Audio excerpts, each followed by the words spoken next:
Comic Timing is member supported by listeners like you over at patreon.com/comic timing. We thank you very much for your continued support of the show. That support is extra important as we will be announcing on this very episode. We're going to be having a live Zoom episode coming up, and that Zoom bill is paid because of you fine patrons. So for as little as $1 a month, you get behind the scenes access and occasional extra audio, extra video, whatever fun we can throw your way. We thank you very much once again for that support over at patreon.com/comic timing. One-time donations are also available at paypal.me/IAM sci-fi. Giggity.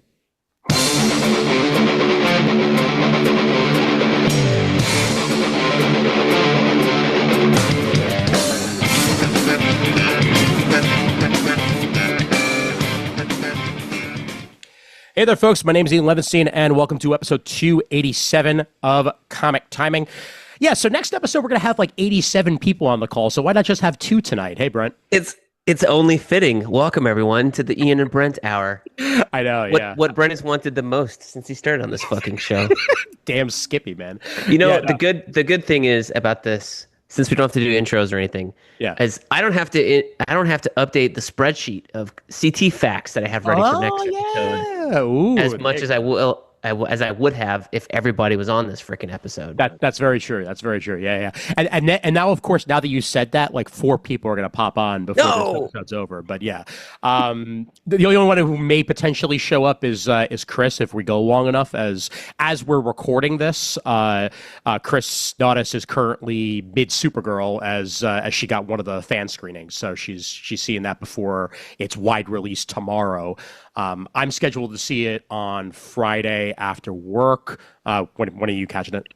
I don't know. So we were talking. I know Olivia wants to go.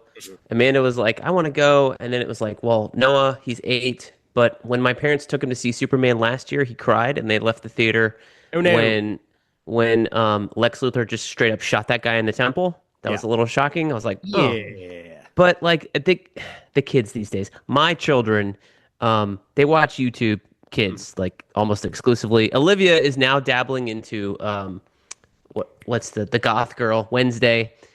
She's watched a little bit. She's watched Stranger Things 85. I told her not to watch regular Stranger Things, as me and Amanda say like that's too intense for you. It's a lot of death, a lot of gore. Oh yeah. And she's only 11 going on 12, so we're like no.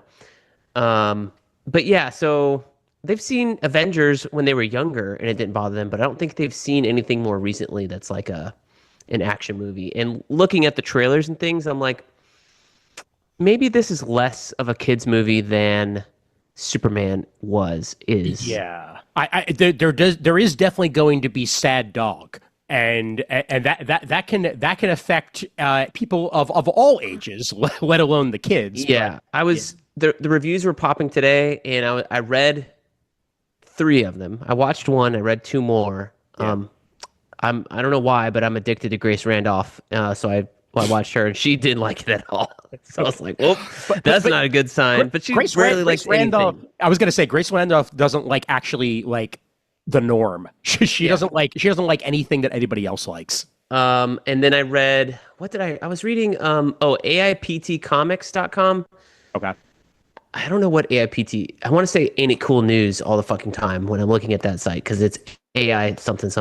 Let's see. Anyway, but I don't know AIPT. It's got the purple banner. I have them in the beat now since fucking CBR's gone, Newsrama's gone, and have Bleeding Cool. Those are my 3 sites. Anyway, they wrote a review, and I was reading theirs, and I was like, okay, this is like a middling review, so. And then I got to the bottom, and they fucking gave it a 9. I was like, what the hell?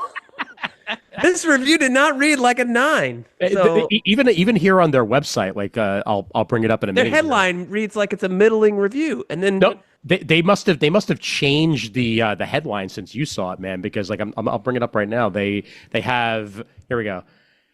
Supergirl is an epic superhero origin with one major flaw. You put epic in the title, and I assume you like it. So no, I don't know if that was the same one, but one major flaw to me reads like this movie is so. Right. You know what I mean? So that's the one I was reading, and then at the bottom they're like 9 out of 10. I'm like, if you read the whole review, it does not read like a 9 out of 10. So all these things, it getting like so reviews across the board as of 2 hours ago when the last time I checked it. Yeah. And all these other things. We don't have any tickets scheduled. Like Amanda is working her buns off with shoots. Busy season has come early for some reason in June and July, but I'm thankful for that. No big deal. Oh yeah. Got to do what you got to do. So go, mom, go. So I don't know when I'm seeing it. I will probably sneak out and see it at some point. Okay. But I told Amanda, I'm like, I have to see this before Wednesday because this is like the only thing on my schedule next week that I must do outside of work is the CT episode, and I have to see Supergirl prior to that. So I have three things on my schedule. I have three things on my schedule. I have that episode, which we're going to talk about in a minute here. I have packing. That's kind of important as I will be in Brentland for July 4th for about 10 days. And then, of course, working, but, whatever. By the way, the AIPT stands for Adventures in Poor Taste. Yeah. I don't see that anywhere on the site anymore. I had to go to the About page to actually find out. What started as a small blog sardonically named Adventures in Poor Taste, written by a tight-knit group of real-life friends, has grown into a space where comic book, video games, movie, and television fans can share their opinions to the world, yada, yada, yada, yada, yada. So that's why they go by AIPT now, because the long name is very much not what they are. Aped. Yeah. Aped. Terrible name, but okay. Oh yeah, fine. Yeah. AIPT itself actually kind of rolls off the tongue as long as you don't actually think about what it stands for. But yes, there are better named sites out there. Before we get into anything else here, I at the top of the episode, we just want to stress this. We've been posting to the Instagrams. Okay, Brent's been posting to the Instagrams a whole bunch of photos, hyping it up and whatnot.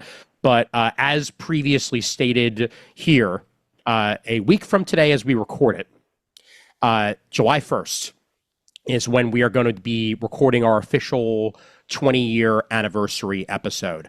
We hope to get some, comic timing luminaries from the past on in one form or another.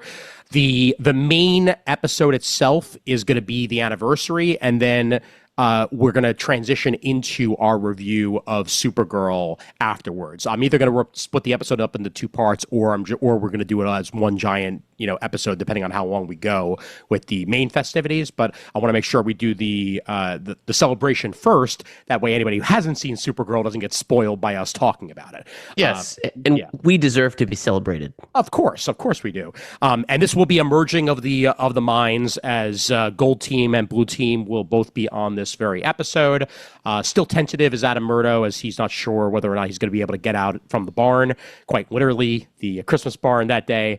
And Raph is going to be flying, so he will not be on that episode. But we'll just play My Parents Are Dead a couple times, and it'll be like he's there, so it'll be just fine. And Jamal also may not be able to make it. However, we'll definitely have him involved in one way or another on that very episode. But yeah, we're celebrating it. If you head to the Comic Timing fan group, I have posted the Zoom. So anybody who listens to the show who wants to join in on the action for that one, whether it be in the chat or whether it, coming off mute for a minute just to, say your hellos and whatnot, you're going to be able to. So yeah, we're going to celebrate in style a couple months after the fact and have some damn fun times. Yes. So I will be posting a lot of stuff. I mainly did Instagram the other day because for whatever reason, Meta decoupled your Instagram page with your Facebook page. Interesting. So Comic Timing Podcast, and they did this a while ago too. Yeah. But that's why it went to your personal Facebook page that one time when I posted a story or something. Yeah. Even the general stuff. They don't sync anymore. Like my BK's Bullets Facebook page and Instagram page, they used to be linked. Now they're not. Yeah. And so so I was like posting stuff on Instagram because I'm like, I know it shares that way. And then I was like, wait, it doesn't. So long story short, I was going to share a shit ton of photos on both Facebook and Instagram, but I said, no. Yeah. Let's pull people over to Instagram. So I put a notice on the Facebook page, be like, hey, go over there and follow us. Yep. Look at it there. But I will be posting more and sharing the link and stuff like that on both those pages and in the fan group as we get closer to that episode for maximum participation. Absolutely. Speaking of Maxim, we should have a guy who had Maxim in his name for many years, Mr. Maxim Glory himself, on that episode. Rick Gordon, as well as a bunch of other old time comic timing names. I'll keep it close to the vest because I don't know who's showing up, so we'll find out when we get there, one way or another. But yeah, this is a long time coming, and we'll be celebrating ourselves, and you can celebrate us along with it. So damn fine times indeed. Can you get all co-hosts on one Zoom? Mm-hmm. Yep. Oops. All co-hosts. Oh man, I even reached out to David Price, so we'll see whether or not the original co-host shows up or not. Toby He's Cook, like, I did 2 episodes. He did like 6 I have the facts. I have the facts, and that what I just said is probably not correct. I'm just I know. Yeah, Toby Cook, I have no idea where he went, so I will attempt to get in touch with him, but he kind of disappeared into the ether. And Matt Summer is not really in the comic book world anymore, nor in the Office podcast world. But I think old episodes of That's What She Said may still be available on his That's What She Said website if you want to check out what he went on to do after Comic Timing, which was at the time kind of the star Office fan podcast. Like he had actual members of the show on occasionally and stuff like that. So long before, like these days. The Rewatch podcast, yeah. Yeah, right. The Rewatch podcasts are the way to go. Which, by the way, the Lonely Island and Seth Meyers podcast, no notes. Like, so damn good, man. I think I got burned on, what was it? The Nerdist podcast before he had all his shit of like the stupid celebrities, and I tried to listen to some of these Rewatch ones and like the Suits one, and I was like, I don't know if I care. I've been weirdly into Pod Meets World. Yeah, I've seen them making headlines and stuff like that, and I'm like, I definitely don't want to rewatch that. I definitely don't care. Yeah. I was thinking about the Suits one because I binged all of Suits again late last year. Yeah, but I do like the ones that like the official. For All Mankind had one for 2 seasons, and that went away. Mm-hmm. Where they talk about like as the episode airs. Game of Thrones still has one for House of the Dragon. That's interesting. Even though they're still kind of like cookie cutter, you do get all the stars and stuff, but nobody's like going into the books and spoiling stuff and being like, well, this isn't how that happened. Yeah. You know, once upon a time, it was just random schmoes making podcasts, you know? Like it didn't have to be celebrities. Not that we know anything about that or anything. Like, come on. But yeah, it's... Look at reflecting on it. We'll talk more about it next week too. But like reflecting on it, the podcasting space sure has changed in the last 20 years to the point where even the thing that it was named after no longer exists. Well, yeah, we'll get into that next week. But it's definitely like I have a podcast. Everybody's got a fucking podcast now. You know, like who cares? And there's even like, you know, 11-year-olds who are trying to take our gig, like that video that Brandon posted of that one kid on Instagram. Like that guy knows more about comics than I do. That was crazy. I was like, look at this guy. Oh my god! I gotta try to find the name of this dude because like I was. Well, I think he's wearing a Batman mask because he's underage. You know what I mean? Like he's probably under 13 at the age of internet consent. We'll use that weird term. Oh, sure. And I was looking at his shelf and other stuff. It's like, okay, your dad's a fan. Your mom or your dad is a big fan. Oh, definitely, man. Like there's like you don't just grow up spitting that stuff. Yeah. Now he could be just like watching a bunch of comic book YouTube and get all that stuff. But I was looking at his shelf and I was like, this doesn't strike me as somebody that just jumped in. Like you have to have been born into this a little bit to be that well developed. Mm-hmm. I don't know. That's just my opinion. I could be totally off. No, you could be totally off, but I think you're more than likely on because that dude, like there are terms that he's using that are industry terms. So either he's learned it through osmosis somehow, which if that's the case, that should be the name of his show. Or he, you know, very much had a father or uncle or cousin or something like that was really into it, and that, you know, that then led to him being into the world of comic books, which frankly, that's how I like to see it. I like to see previous generations passing on their love of the medium onto brand new crowds. Like this dude's got a future ahead of him if this is the way he talks about stuff. So I think this is we're gonna be hearing more of this random dude in Batman mask in the future.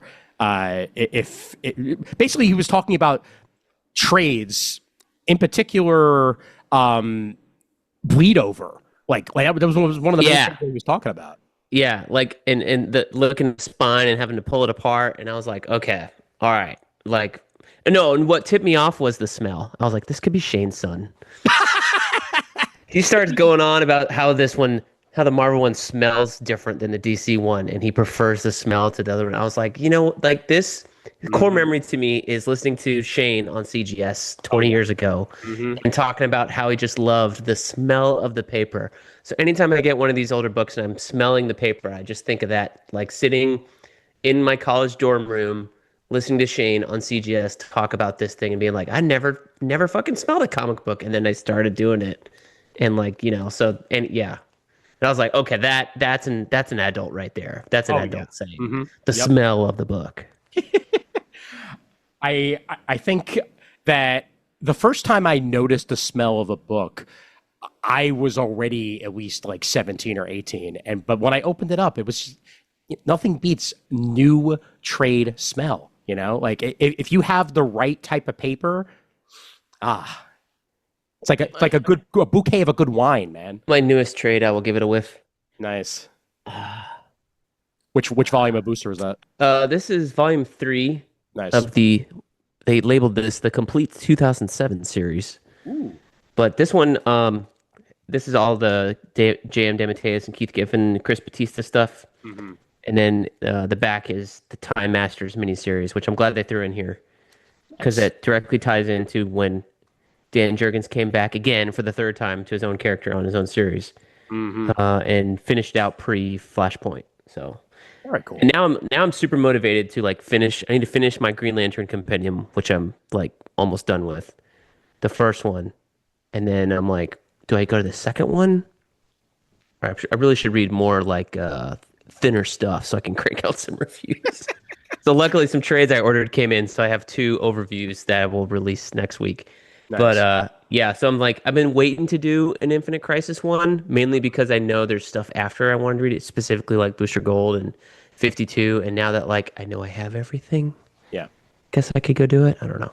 Well, it'll be really easy to talk about things like movies, like a trailer for a movie that you've been highly anticipating that came out today. Based on one of your favorite '90s characters and stuff. I could. I just don't know. I have not mastered the algorithm enough to get me decent views, much less like hot take worthy views. So, and I noticed too, like. I stopped doing like episode by episode reviews of stuff when I had to go back to work, right? Not full time, but in person, right? Because that was easier to do, like in between a meeting when you're done with your task, like turn on a show, record a video, whatever. Oh, sure. Yeah. And can't do that anymore. And I was like, none of my videos were doing particularly well, but I was like, I don't have that much to say about a particular episode. You know what I mean? Like I'm not picking apart things and being like, oh, this is this, oh, this is that. I mean, along those lines, man. I did move the Asbat's head down a shelf just for this particular episode so that he would be visible, even though he's the cheap one. But I will say also, like, I mean, why do you think that we've only been every 2 weeks the past couple of weeks? Like, sometimes life gets in the way. So there's only so much content you can put out into the world, and I'd rather it be content that is, well curated rather than shit, gotta put something out, crap. So. Yeah, the last one I did was Black Panther, Reginald Hudlin, Volume 2, and I was like, nice. I'm going to finish this because I have Doom War sitting over there, and I did like that one when it came out. So I'm like, okay, I know I will have something to say about Doom War. I had something to say about the first of his run, but there's 3 books. So the second one, you're teasing me. The second one was I didn't have much to say about. So hopefully the third one has Shuri, which is stuff I've never read, so I know I have something to say about that, but... But yeah, we but let's get to the Yeah, good stuff. we both definitely have a lot to say about Batman Nightfall, the teaser that was put out. That I believe the subtitle of this particular movie is Batman Nightfall '90s as fuck, because that is exactly what we got out of this, down to the details. Like these character designs, this is the best looking of the Batman animated movies in a very long time. And I feel like they went back to comic accurate rather than we're going to dumb this down for the sake of animation. And Yes, I'm really appreciating that. we're in a new era of DC animation. I don't know if I'm gonna put Asbats here just so you can see his horns. Oh, it's not tall enough. I don't know if like I know we're out of the Crisis era. That old, I don't know if that was the Tuckerverse or whatever. Or no, the Tuckerverse was the one before No, then. no, no. You're talking about the one that Tim Sheridan helped work on. Yeah, Yeah. the shitty one. Sorry, Tim. Um, I hated more movies of that series than I liked. Like the COVID era. I'll call it the COVID era because Yeah. COVID came and went, and those movies came and went. Their era is done. Ultimately, they didn't put out as much as the Tuckerverse. Um, I could do a whole video on that. Anyway, yes, I'm glad they went on comic accurate designs ish. Same way we got with Superman, Batman, Public Enemies back in the day. Yeah. Superman, Batman, Apocalypse, which is the Supergirl Michael Turner one, which is phenomenal. If you haven't seen that, if you want to celebrate Supergirl, go watch that. It's on HBO Max. And there, I know they were talking about doing a Teen Titans Judas contract at the same time. That never came about because everybody was, excited to watch a George Perez style animated movie, and that eventually did get made in the Tuckerverse where they had the singular style. Yeah, and that one was actually pretty good, but it wasn't. It wasn't at all what we thought we were going to wind up getting with that character or with that experience, because that is a very hard story to adapt, especially with some of the things that happen in that particular arc that are very uncomfortable. And you're either going to go full hog on that, and you're going to have to rate it R, even though it's about the Teen Titans, or you're going to have to dumb it down, and you're going to have to make some compromises. And at the time, they were not willing to make those compromises with Judith's contract, which is why it didn't come out. And then we got the version that we did, which was good. It just wasn't, comic accurate, if you want to put it that way. Yeah, and then we had the Dark Knight and the Year One ones are also very good, and they are pretty reminiscent of their art styles, which is great. Right. So I think the only thing we have to trash on is, I mean, the Tuckerverse had a singular art style, so I won't trash on those. But the Long Halloween one really failed us because that was the only Batman movies they did for that last series of movies, and I was hoping for a Tim Sale-ish, and we just got that flat, thick matte line or outline style, and it was like the cheapest animation they could get. So from the trailer that we saw for the and it was just the Knightfall trilogy trailer. It wasn't like just part one, which I thought was surprising. Right. The animation looked like they stepped it up a bit from the last stuff that they were doing. Oh, yeah. Because if you watch those Crisis ones, oh my God, it's no good. Yeah. And I know that like Tim Sheridan and who's the other guy? Jeremy Adams have said like these have really, really, really, really small budgets. Like, okay, I hear you, I get it. Yeah. But and I see it in Invincible too. Like watching season 1 versus season 4, I'm like, okay, I get it. They went story over animation, definitely. And there, which is why there's some stories in that version of the universe that I actually really like. Not all of them, but a couple of them. It's just the animation very hit or miss depending on the movie. I think it's surprising to me that they're like, we're going to take the Kelly Jones designs and do that as our animation style rather than, like I said on the chat, like I guess it's okay that they didn't do Jim Aparo, because Jim Aparo's art at that time I don't think it was the strongest it had been. Yeah. And Bray Fogel's style, like he did a lot, but I don't think of Nightfall with him. I think of Aparo and who's the other guy? Oh, co-created Bane with Dixon. Shit. Hold on one second here. Let me look that up. Bane wiki. Let's find out. Here we are. Uh, oh, Doug Munch and Graham Nolan. Graham Nolan. Yeah. That's the artist I think of. Yeah, because he did the Vengeance of Bane one shot that introduced Bane. Yep. So that's who I think of when I think of like Knightfall, that first section. And then when my hero Asbats comes in, I think of Mike Manley most of all. But yeah, so I think it's interesting that they went fully Kelly Jones, and I'm like, I'm down for it, but we'll see how it works out. They had to choose the most striking, really. And for that matter, I think for the material that they have, it's the right choice. It's the most visually interesting too. Like you get Batman with the big ears and the cape horns and stuff. To me, I love that. Yeah. I actually really dig this Riddler design too. Like I like a Riddler with long hair. It doesn't happen very often, but it strikes him. It's a little bit different, a little bit unique. And then really love the choice for Tim Drake's design. I mean, it's basically exactly what you want it to be for 90s Robin. So that's making me happy. They're like, we're doing Knightfall. Why mess it up? Yeah. I love the glowing red eyes here on Asbats. Yep. I love the thing behind him. Like, I got no complaints, man. Well, okay, I have one complaint. Uh-oh. His just like the PS3 skin in Arkham Knight. Yeah. The horns, his shoulder horns are too high. They're just supposed to be like right here, like ear level, and they're like freaking up here. And then you start your cape from there, which is how it's supposed to be. Mm-hmm. Here it makes sense, but I guess there he's no different than Batman. So you want him fucking giant, I guess. I don't know. I also realized I haven't looked up at all who's even voicing anybody, so I'm going to do that right now. Anson Mount is Batman.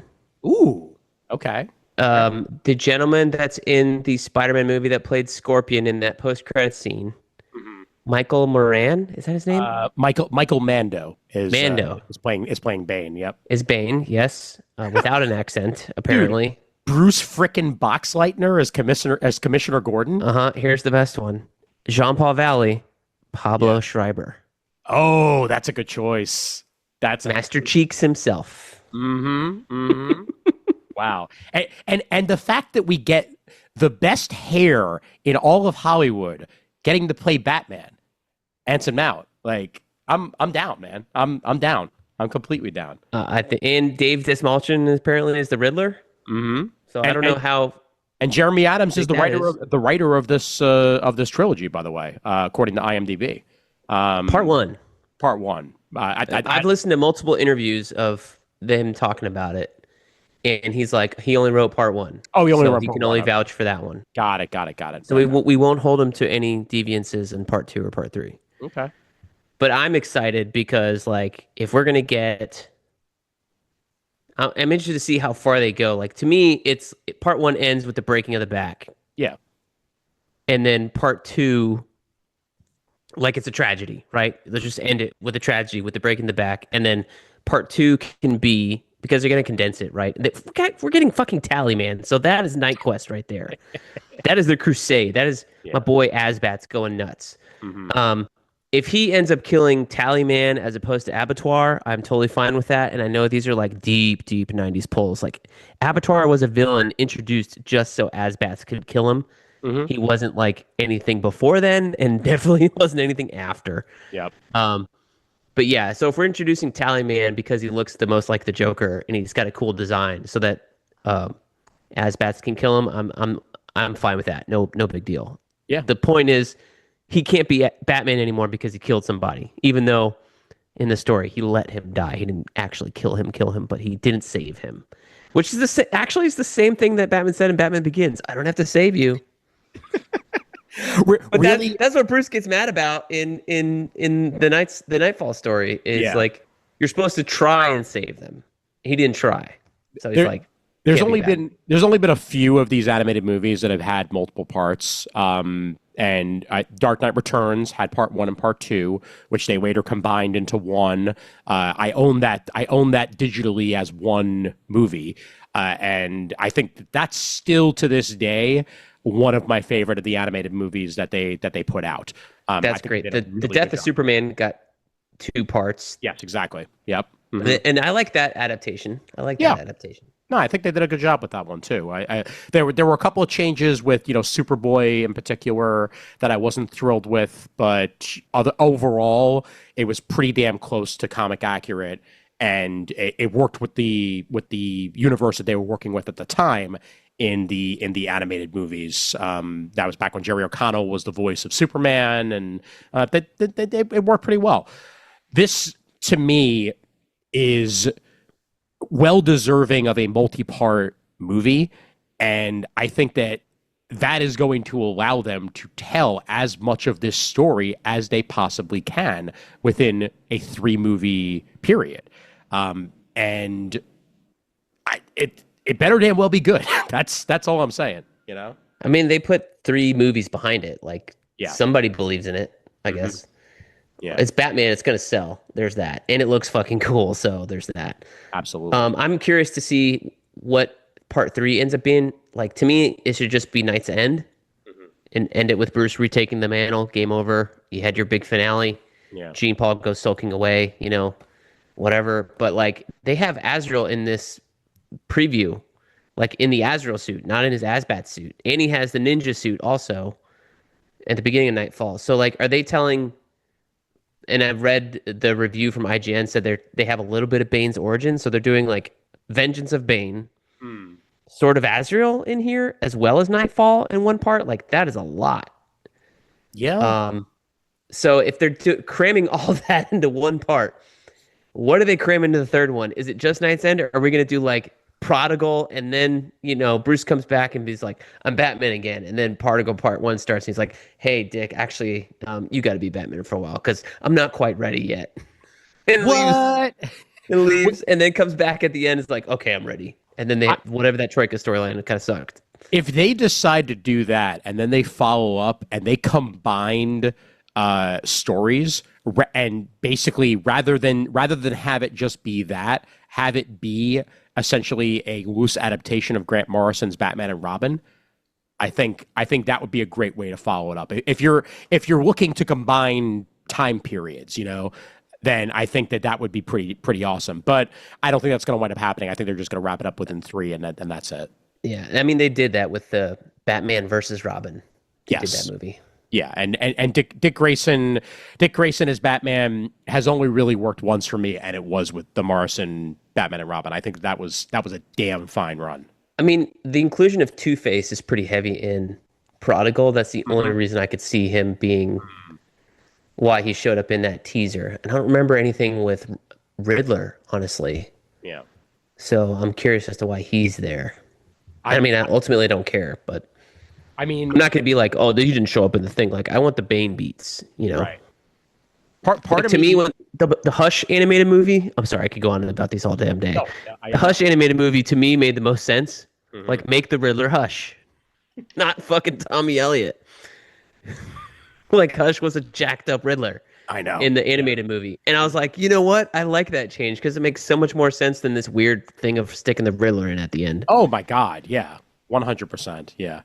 But I like the fact, I mean, you mentioned Two-Face. We're going to be getting Harvey Dent in Batman Part 2, the movie coming up. And it's not even who we thought it was going to be. As originally reports are coming out that Sebastian Stan was going to wind up playing Harvey Dent in Batman Part 2. And now it looks like it's actually going to be Brian Tyree Henry playing Two-Face. And they're hinting at possibly Zaz as Sebastian Stan. Like there's been like a lot of different back and forths as to who Sebastian Stan is going to wind up playing in the movie, but not who we thought. And you know what? I think I'm okay with that.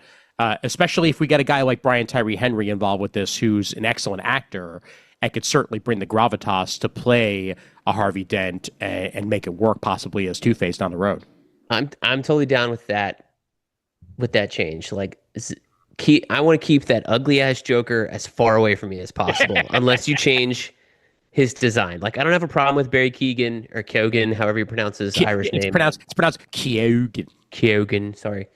Um, I'm fine with him being Joker. I think he's a very capable actor. I've seen him in stuff I liked. Just keep that ugly ass design out of my face. No, thank you.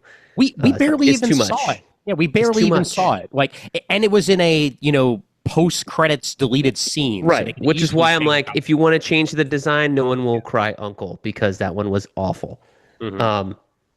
But Brian Tyree Henry being Dent, I think it's exciting to me because he just has like a warm soul about him. Yeah. So the idea of him playing Harvey Dent as the way that you typically think of Brian Tyree Henry, like think of Miles Morales' dad, right? He's that guy in the animated movie. That kind of warmth for Harvey Dent, when it breaks, is going to be even more tragic if they decide to break him in that movie. And hey, we'll finally get the black Two-Face that we didn't get during the Tim Burton years. Right. Lando was Harvey Dent. We never got him as Two-Face. Exactly. Yeah, they're finally setting us up for it after all these years. Why the hell not? It would be interesting if the only good cops in Gotham are the black ones in this universe. Because Commissioner Gordon's black. He's awesome. Oh my God. The best lawyer in town is black. Like, where is Gotham? It's got to be in the South now. Speaking of which, also getting at least a one shot, if not more, of Gotham Central coming back into print. I think if I heard correctly, Christopher Cantwell is going to be the one writing it too. Yes, and Rucka is writing Gotham.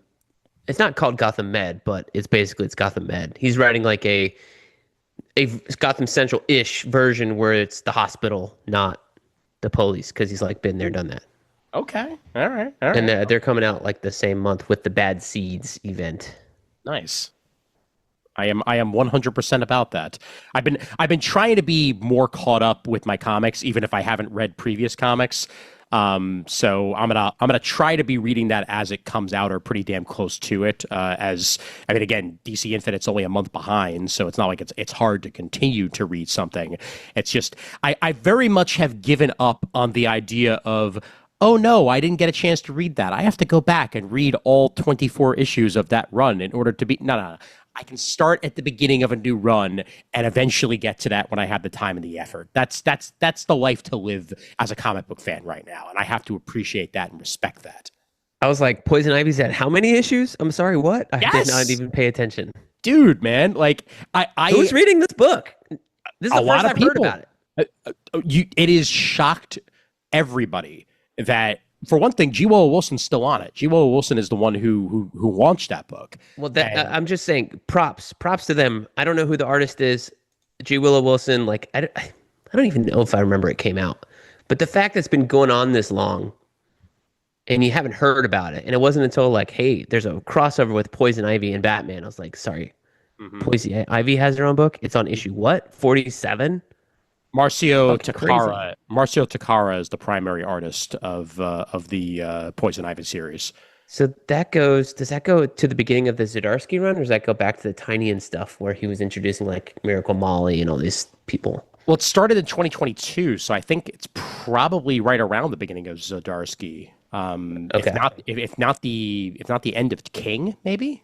Because I'm trying to think of exactly where that dropped. King ended in. Oh gosh, yeah, 2020. 2020. Okay, got Somewhere. it. Yeah. Yep. Cover date of the first drop was June 7th, 2022 for Poison Ivy, and they're up to 44 issues now. Yeah, That's a lot. Yeah, I mean, well, also, this is kind of the Harley Quinn of its day. Even though, yes, there is a Harley Quinn comic that's currently on the stands and still running, but when Harley Quinn's comic came out back in the late 90s, early 2000s, like everybody kind of looked at it as like, oh, who's going to care about this long enough for it to go 20 issues? And it went over 100. Like it had a really strong run because it had the right creators behind it. It had interesting stories. It had humor. It had style. It had bass. And what's going on now with Poison Ivy as a character in the Batman comics lends that much more gravitas to there being a Poison Ivy book on the stands right now. You know, she's been mayor of Gotham City for the past couple of arcs. So that's where I was like, wait, what? Because it certainly was not in the Batman books. Yeah, yeah. And Fraction has been mentioning it more in his run of late. But it was set up at the end of Zdarsky's run, to have, Commissioner Savage, yeah. Savage. And he's in the Wayne Manor. Right. And basically Pamela deciding that she was going to run for office was kind of in the midst of that as well. This series, since it launched, has won the GLAAD Media Award for Outstanding Comic Book at the 35th GLAAD Media Awards, and I think it was in the running for either, if not a Harvey Award, then or an Eisner at one point. It didn't win, I know that, but it's certainly been in the running, and yeah, small little engines that could like this are my favorite types of comics, man. Like that's. I guess I'm just history running. Is Poison Ivy officially like a lesbian now or bisexual? I know she had the thing with Harley. Mm-hmm. Off and on. I think the character itself identifies as bi, if I'm remembering correctly. But or she's a whatever because she's actually a plant now. I can't keep track. Yeah. Can plants? No, but yeah. Do plants have sexuality? I don't know. I don't know either, but yeah, bisexual is probably the best bet to go on that. And yeah, I don't think she's currently with Harley in the comics, but she's obviously appeared in and out of the comics since the comic itself is launched. So yeah. I wanted to touch on something else, comic book related. More slightly as a rant, but also, old man yelling at cloud a little bit. This is it. New York Comic Con. So I went and bought my 4-day with the pre-sale this year, and tickets are now up to $321.17 for 4 days. Wow. Yeah. This is getting out of hand.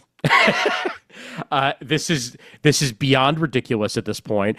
A VIP ticket, those are VIP tickets. I don't give a shit. If you want to put your money down to have first access to autographs and the stage and stuff like that, and pay $1,000 for it, then by all means, because the VIP, which is a 4-day with perks, costs $990.70 this year for VIP, and a 4-day pass costs $321.17. Thursday costs $93. Friday costs $98. Saturday costs $109, and Sunday once again costs $98 if you're going day by day. I know that's a lot of money. Yeah, I know inflation exists, and I know that if inflation happens, and I know that every now and then, while mid-sentence, Brandon will just show up to a Zoom. Like this just happens from time to time. Hi, Brandon. Can you hear us? Can you hear me, guys? Yeah, we can hear you. Yes. You're low as usual though, so get louder. Well, hold on a second. Hold on. You're muted. You weren't muted, and now you are. All right, how's that? There, Much better. Much better. Yeah, so you joined just in time to hear me be an old man yelling at cloud. My favorite thing. A 4-day pass for New York Comic Con costs $321.17 before shipping. Oh my God. How much? $321.17 for a 4-day pass for New York Comic Con. And then if you buy a shirt, which I did because I didn't want it to sell out because it's the 20th anniversary and I wanted merch, they force you to upgrade your shipping to the verified shipping, which costs $20. That's how much my San Diego ticket costs. Jeez. Yeah. Hey, by the way, your San Diego costs that much too. This is too much damn money to be spending on a frickin' convention. I agree. I agree wholeheartedly. Remember back we were started when we started doing conventions, they were like $20, $25 a day. Yeah. Now How much did we go, was MegaCon for the 3 days that we were there? I'm trying to remember. In the glory days, MegaCon was like $20 a day. yeah, And I then think we spent eventually like it went up to like 50 a day.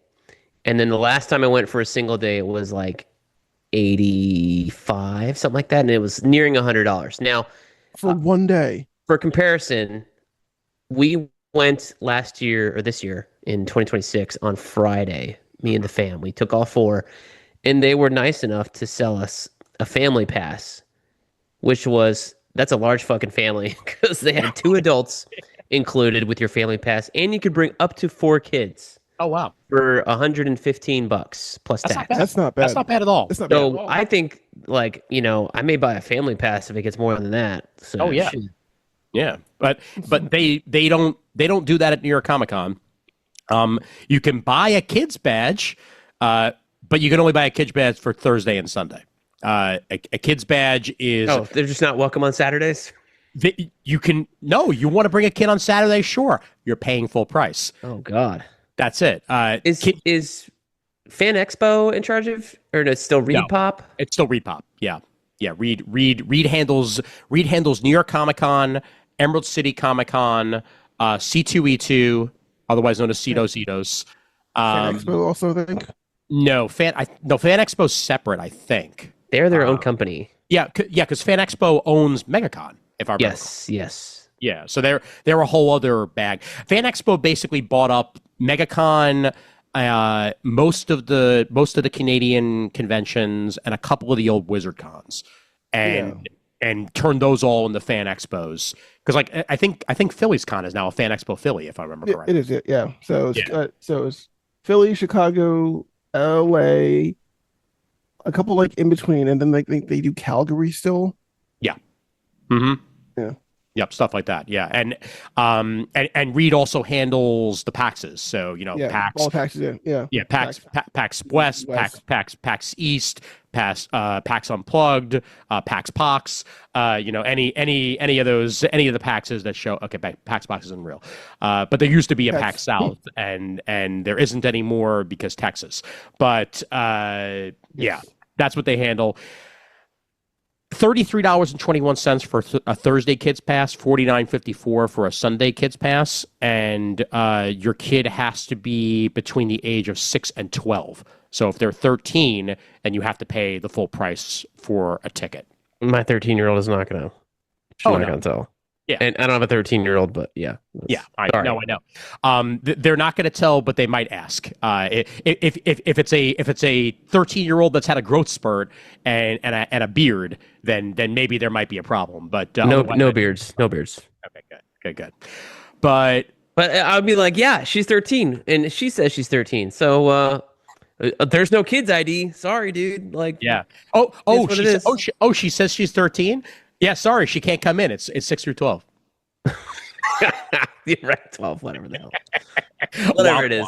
No, I know. You know what I mean? There's no ID. There's no ID to check, so whatever, sorry. Well, does she have a school ID? Let's check that. What grade is she in? Oh, fuck off. The other thing you have to do with New York Comic Con and a couple other cons now is you have to register the badge in order to do anything of relevancy. So like if you want to attend a panel at the main stage, if you want to attend like big events, if you want to get autographs, if you want to buy Funko Pops for way too much money, look at them once and then never look at them again, and then sell them on eBay. Then why put them up behind me? So you can look at them. Oh yeah, no, I know. I have a couple that are still around, and the rest are all boxed away, and I'll probably sell them eventually. But do you still have those New York Comic Con exclusive Green Lantern figures that you're trying to sell? No, I finally sold them on eBay a couple years ago. Did you really? Yeah, I did. Yeah, one by one I sold them on eBay. I remember I sold them. I sold them to a fan of the show, like the first batch, and then I think the second batch I sold on eBay for about the same amount of money, and then I think one other person wound up taking the other two off my hands. So yes, I finally got rid of those things after all these freaking years. It took 10 years. It took It took at least 10 years, dude. Like, I got these things at C2E2 thinking, like, oh, yeah, gotta get some buku off this shit. And then, no, that is not the way that went. It was a White Lantern Hal Sinestro and a Black Lantern Hal Jordan. And nobody cared. Nobody cared. Shockingly, you can't make buku off the figure market for the most part. So what are you going to do? It depends on the figure. It depends on the figure. That's very true. Yeah.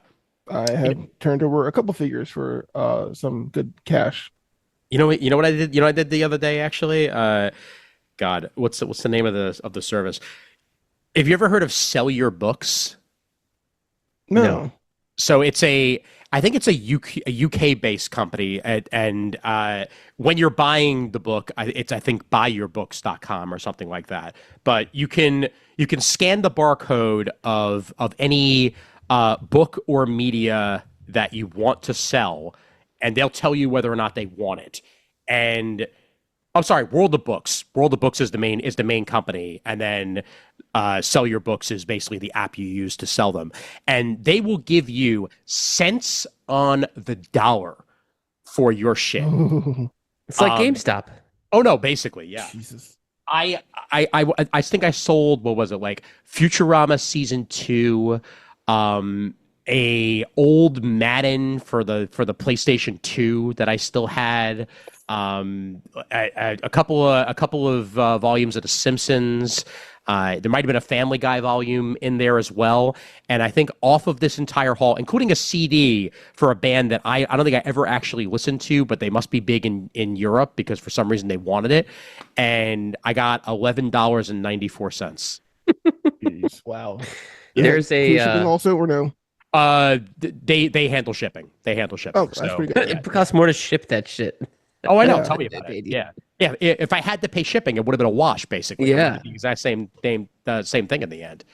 Yeah. There's a store down here, Bright Light Books. It's a used bookstore, and I took in a big stack, I think 2 times ago. But I don't know what site they were using to determine the value, but they took forever. It took them like 4 hours to a little less than. Felt like 4. It should have been 30 minutes or something like that. But your walk-in is not priority for them to like ring you out and give you cash or store credit for their books. But oh yeah. But yeah, I think I did all right. I had some winners in there. I have a big stack of books I need to take into them or do for a giveaway. I don't know. Earlier today, there is a old school thrift shop down not like 4 blocks away from where I live here in the Bronx. So if you head down the Middletown Road, right by my local comic shop, actually, like right across the street from it, there's a thrift shop, and it's an old school thrift shop. As in, you drop your shit off, you don't get any money for it, and they sell it. And I don't care.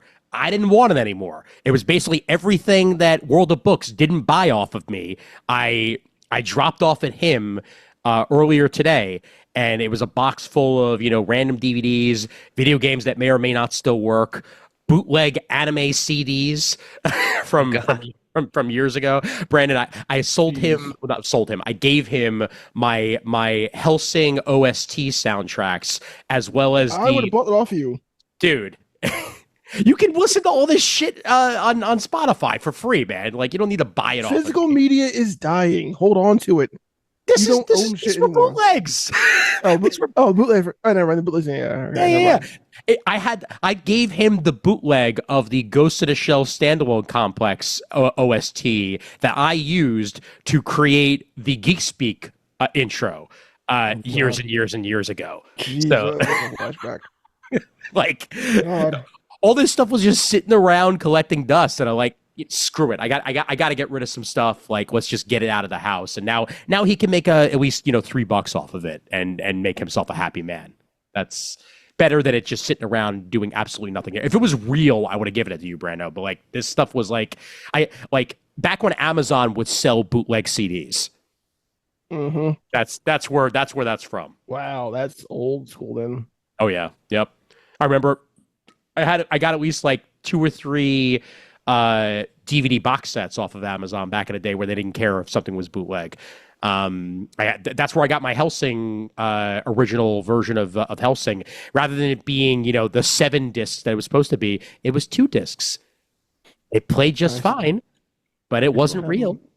I still have my bootleg DVDs of all my anime for play on MKVs. Yep, there you go. That's the way, man. Most of my bootleg anime comes from my buddy's Plex server these days because he's got more stuff than I had to begin with. I did send him a copy of the Captain America director's cut so that he was able to put that on the Plex server, so I can now watch that whenever I want to now. So that's good stuff. You didn't miss much, Brando. We did talk about the big '90s animated movie that's going to be coming out with the Asbats and whatnot. I must break you. if you wanted to touch on that real quick in the animation style, by all means. There. Yeah, I just want to touch on the voice acting first. First off, Anson Mount as Batman. That's a good call. That's a great call for that one. Like it is. I know people giving Jason O'Mara shit because Jason O'Mara was not Kevin Conroy, but after a while he kind of grew on me. Yeah, especially worked for me. Especially in Quarter Owls when he gets that one line of like, "You break into my home, you attack my kid. I'm gonna enjoy this." I'm like, that's like, all right, okay, you got me there. But Jeremy Sisto from New Frontier, he never came back. He was very good. One and done too. I really like Bruce Greenwood. I think Bruce Greenwood did a damn fine job as Batman in multiple things. Did it for years too. Oh yeah, yeah. I did the Young Justice cartoon, I believe. Right? Yep. But yeah, the animation style looks really good. Actually, it looks really fucking good. It looks really solid. Yeah. It's like bootleg Norm Brayfogle a little bit. Like you can tell it's like of the Alan Grant era of Batman. But I'm like, oh, okay, I kind of dig it actually. I do miss the giant pointy ears, but is what it is. Hey, the '90s are back, dude. Like we are, and my boy Tim Drake in his Tim Drake costume. Yes, damn right. Damn right. Hey, those are the longest ears Batman's had on anything in 25 years or more. That's very true. Sure. I have to go back and look because I thought I was missing those, but yeah. Didn't they do a vampire Batman animated or no? I'm just imagining that. Wait, no. Negative. No, they should. No, wasn't Gotham by not Gotham by Gaslight. They did Gotham by Gaslight, and they did the Doom that came to Gotham, but they did not do Red Rain. Okay. Got it. No, the vampire Batman we're thinking of was from Gods and Monsters. Yes, you're right. Yes. Yeah, he had some long ears, but that was a weird No, one. he didn't have any ears at all. He had that little head bodysuit thing. Yeah. But I'm saying he had really long ears on whatever the fuck he had, but it wasn't Batman. Yeah. Yeah. And there was Batman versus Dracula. There was Batman versus Dracula. That was a movie that did take place. No, that's the Batman. The Batman versus the Dracula. Batman.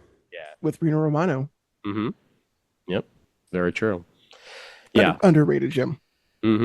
That's true. I like that show. Yeah, it grew on me. It grew on me over time. And I actually dug their take on the Justice League when they finally got to it. I think they did a pretty good job with that. Yeah. With Chris Hardwick as Green Arrow. I'm sorry. I'm sorry. We don't talk about Chris Hardwick anymore. But yeah. However, we will talk about him in the after show. So that's just go ahead and stay tuned for that. I love that they're doing after shows on AMC for Vampire Lestat. Oh God. I just they're doing like the HBO thing because I'm that's all I watch is the little like behind the episode. Yeah, they have a whole after show. Oh yeah, they do. I haven't watched it, but yeah. So ever since The Talking Dead, that's what all they do for all their shows. What they all do. these prestige shows must have these hour-long discussions with what was your method for this? What was like being on the set that day? What was the atmosphere? What was the atmosphere in the air that day when you were on the set when this major scene happened? I know I just was talking at the beginning of this episode how I liked the after episode podcast, but for whatever reason, I loathe the after show.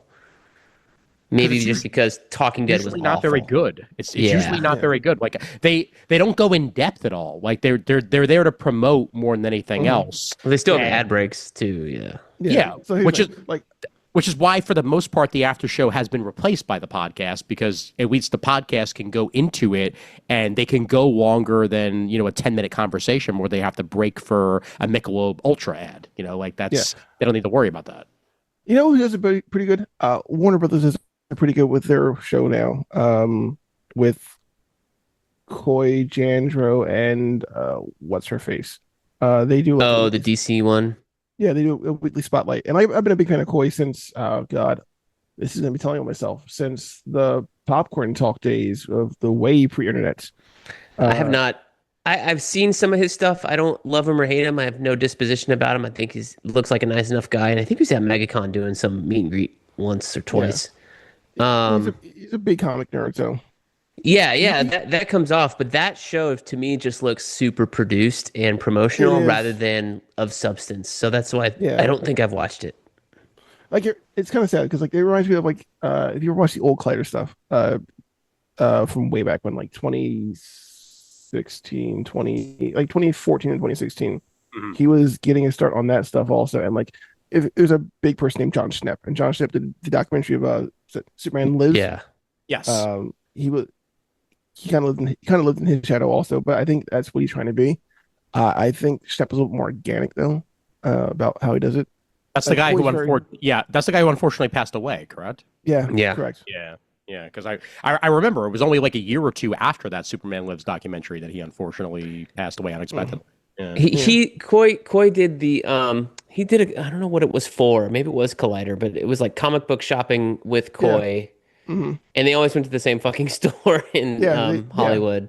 But yeah, I've seen those. I think is what I've seen of him. Yeah, but yeah, I mean, like I'm speaking of like after shows, like I was a huge fan of like if you remember like Popcorn Talk or like AfterBuzz TV, like that's what I enjoyed the most, where it's a bunch of fans who actually watch the show and then interacting with people. Also, that's kind of what it felt like water cooler talk like after a show. And now these podcasts are like. Oh, some of the podcasts are like that, but they're more in depth about the actual process and not about the actual reactions sometimes. And we will tell you all about that process. But first, let's talk about Manscaped.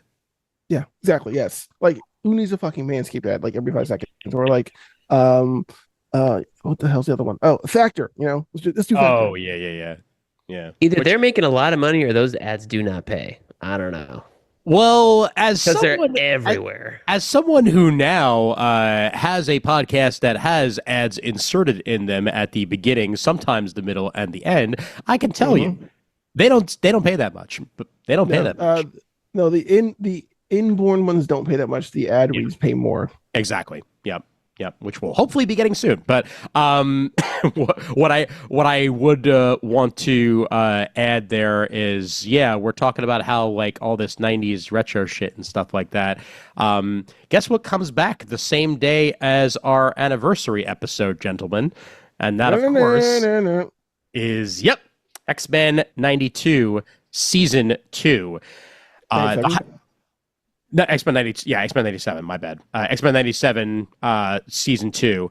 And the hype is real because pretty much every single review I've seen of people who have gotten to see either the premiere that happened at Tribeca or the first 4 episodes were released to press, they say it's just as good, if not possibly even better than Season 1 within these first 4 episodes.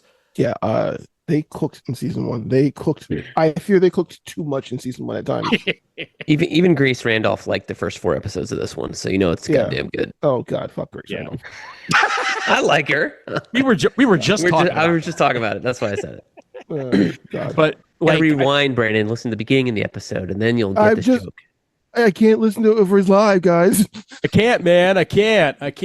No, well, look, this is gonna have like it's gonna have freaking Adventures of Cyclops and Phoenix. It's gonna have some apocalypse shit. It's gonna have some major time travel back and forth.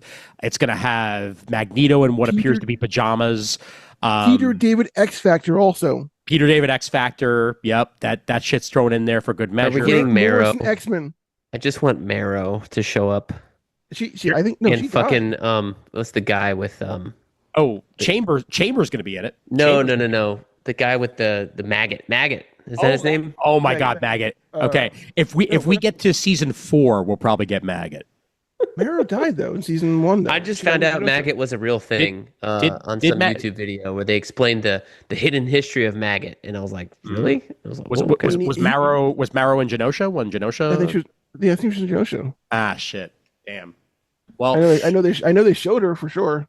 I think I did see her last season. They could get around that though with the secondary 2 hearts mutations and stuff like that. Yeah, I exactly. got 2 hearts. Yep. So that could easily wind up being resolved, or they could simply not care and have her show up, because it wouldn't be the first time a background mutant has just showed up randomly as a full character in the X-Men animated series in one form or another. Pour it out for Leech though. Gotta pour it out for Leech. Psylocke is going to be a full character. Yeah, but she had a arc in the original series though. She had like Barely though. 4 she appeared. Oh God, you're right. Yeah, that was after being like a background player for like whenever they needed a random mutant to show a picture of. Correct. Yeah, but she appeared in season 4 for 3 episodes. Okay. For the resurrection of Apocalypse after the wedding when Jean got kidnapped. Yes. Oh my God. Wow. Yeah. That was about the time where I stopped giving a shit about this show, to be entirely honest with you, because like season 4 had its moments, but season 4 was not great. Season 5 was terrible. Season 5 was the worst animation I've ever seen. Oh yeah, I think I only watched seasons 1 through 3 of the original run. God, I remember when they came to Disney Plus 2 years ago, I was flipping through them. I was like, I don't remember that. Don't remember that. Don't remember that. Can I good. No, I was just going to say, can I also point out how annoying it is that Marvel is currently putting out a X-Men 97 season 2 comic, and it's actually X-Men 97 season 1.5. It's supposed to be what's happening in between seasons 1 and 2. But they named it season 2. I just want to recap. Here's what happened last season.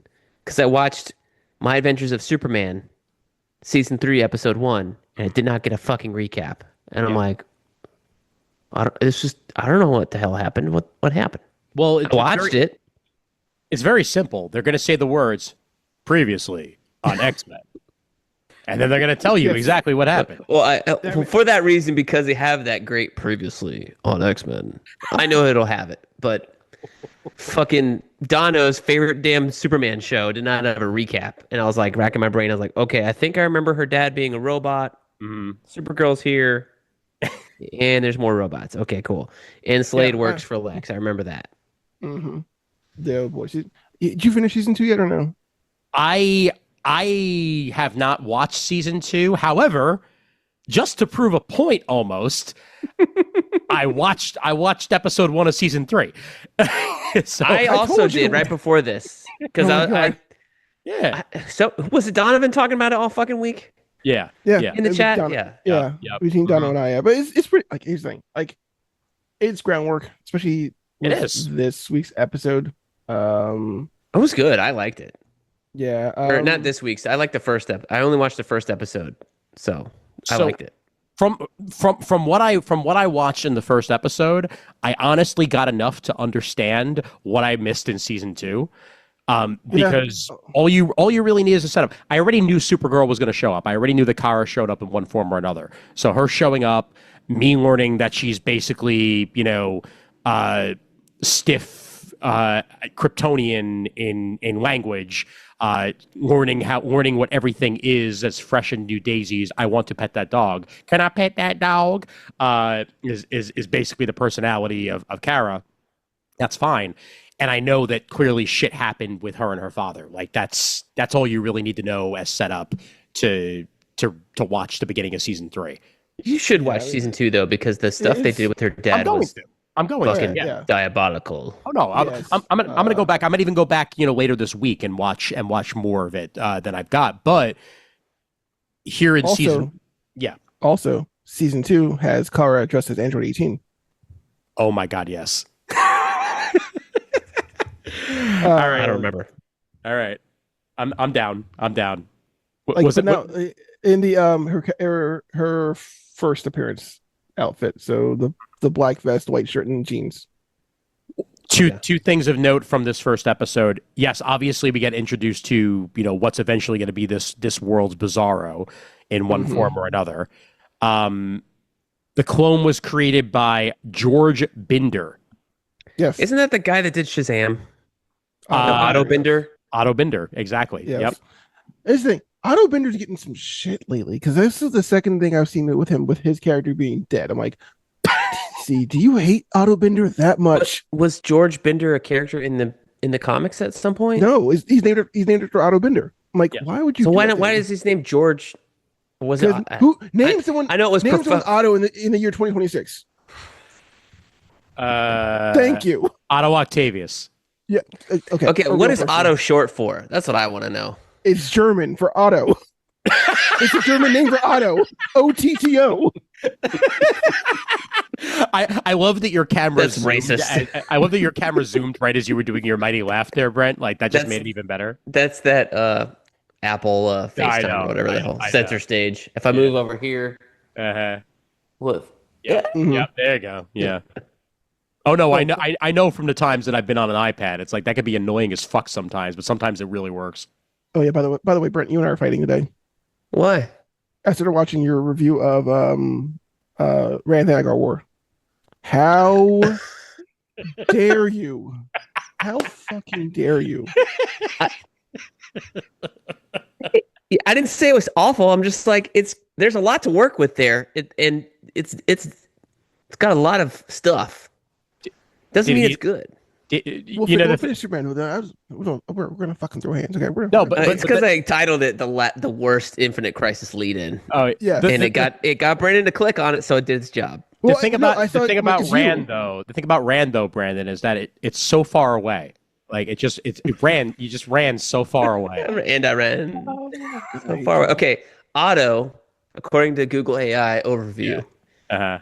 Short form of ancient Germanic compound names beginning with the element odd and ot, such as Ottokar and Ottfried.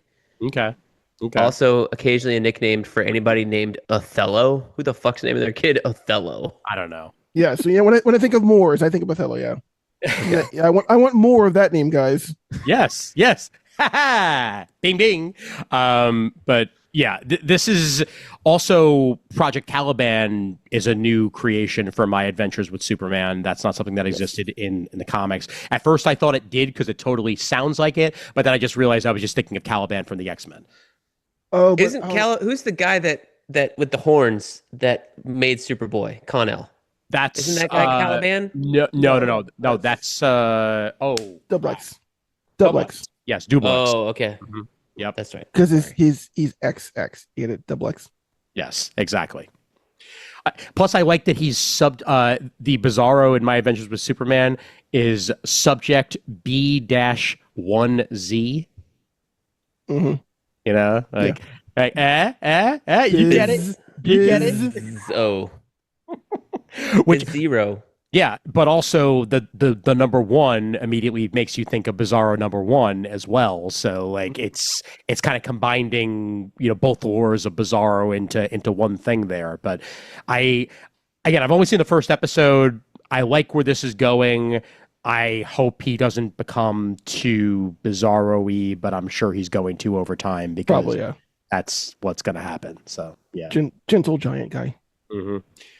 Also, the blossoming relationship between Jimmy Olsen and Supergirl is just. You mean Jimmy Olsen Flamebird? Yes, exactly. Jimmy Olsen Flamebird. I love that move at the end of that episode where he sees Lois and Superman. Lois and Superman are giving out candy for Halloween, and they're cuddled up, and Jimmy and Supergirl the shoulders apart, and she just grabs him and pulls him in. It's like, we're gonna cuddle too, damn it. We're a couple too. So it's like the one time a year that he could wear his Superman suit, and there's that one kid that you could tell totally realizes, wait a minute, that's really. Well, the rest of his friends are just like, it's just in a costume. Let's go. Going. Come on. I will say though, going back to looking at the show again, they have a lot of really good use of tertiary characters, especially in season 1. Yeah, like in the first episode, they introduced the Newsboy Legion or the Newsies Legion. Excellent use of stupid villains like Livewire or hell, was it Parasite also for season 1, and then Yeah. season 2 was Suicide Squad, Suicide Squad, yeah, Yep. Waller. Yep. Waller and Deadshot. And easily the most likable version of Lois's father that I've Yeah. ever Well, Oh yeah, experienced. now. Okay, now, yes, Yeah. yeah. Sam, Go back and watch Sam season Lane 2. is always an asshole. Oh, you gotta watch season 2. That You guy's know what season 2? Yeah. He goes, awful. he has a full arc, which I appreciate though. Good. Yeah, him But and it's- Waller both did, right? Yeah, well, I have a full ass arc in season 2, Do- and Season 2 very much pulls from Superman Birthright, I thought. yes, Okay. yeah, a little bit, yeah, especially Mhm. with the toward the end of Birthright, yeah.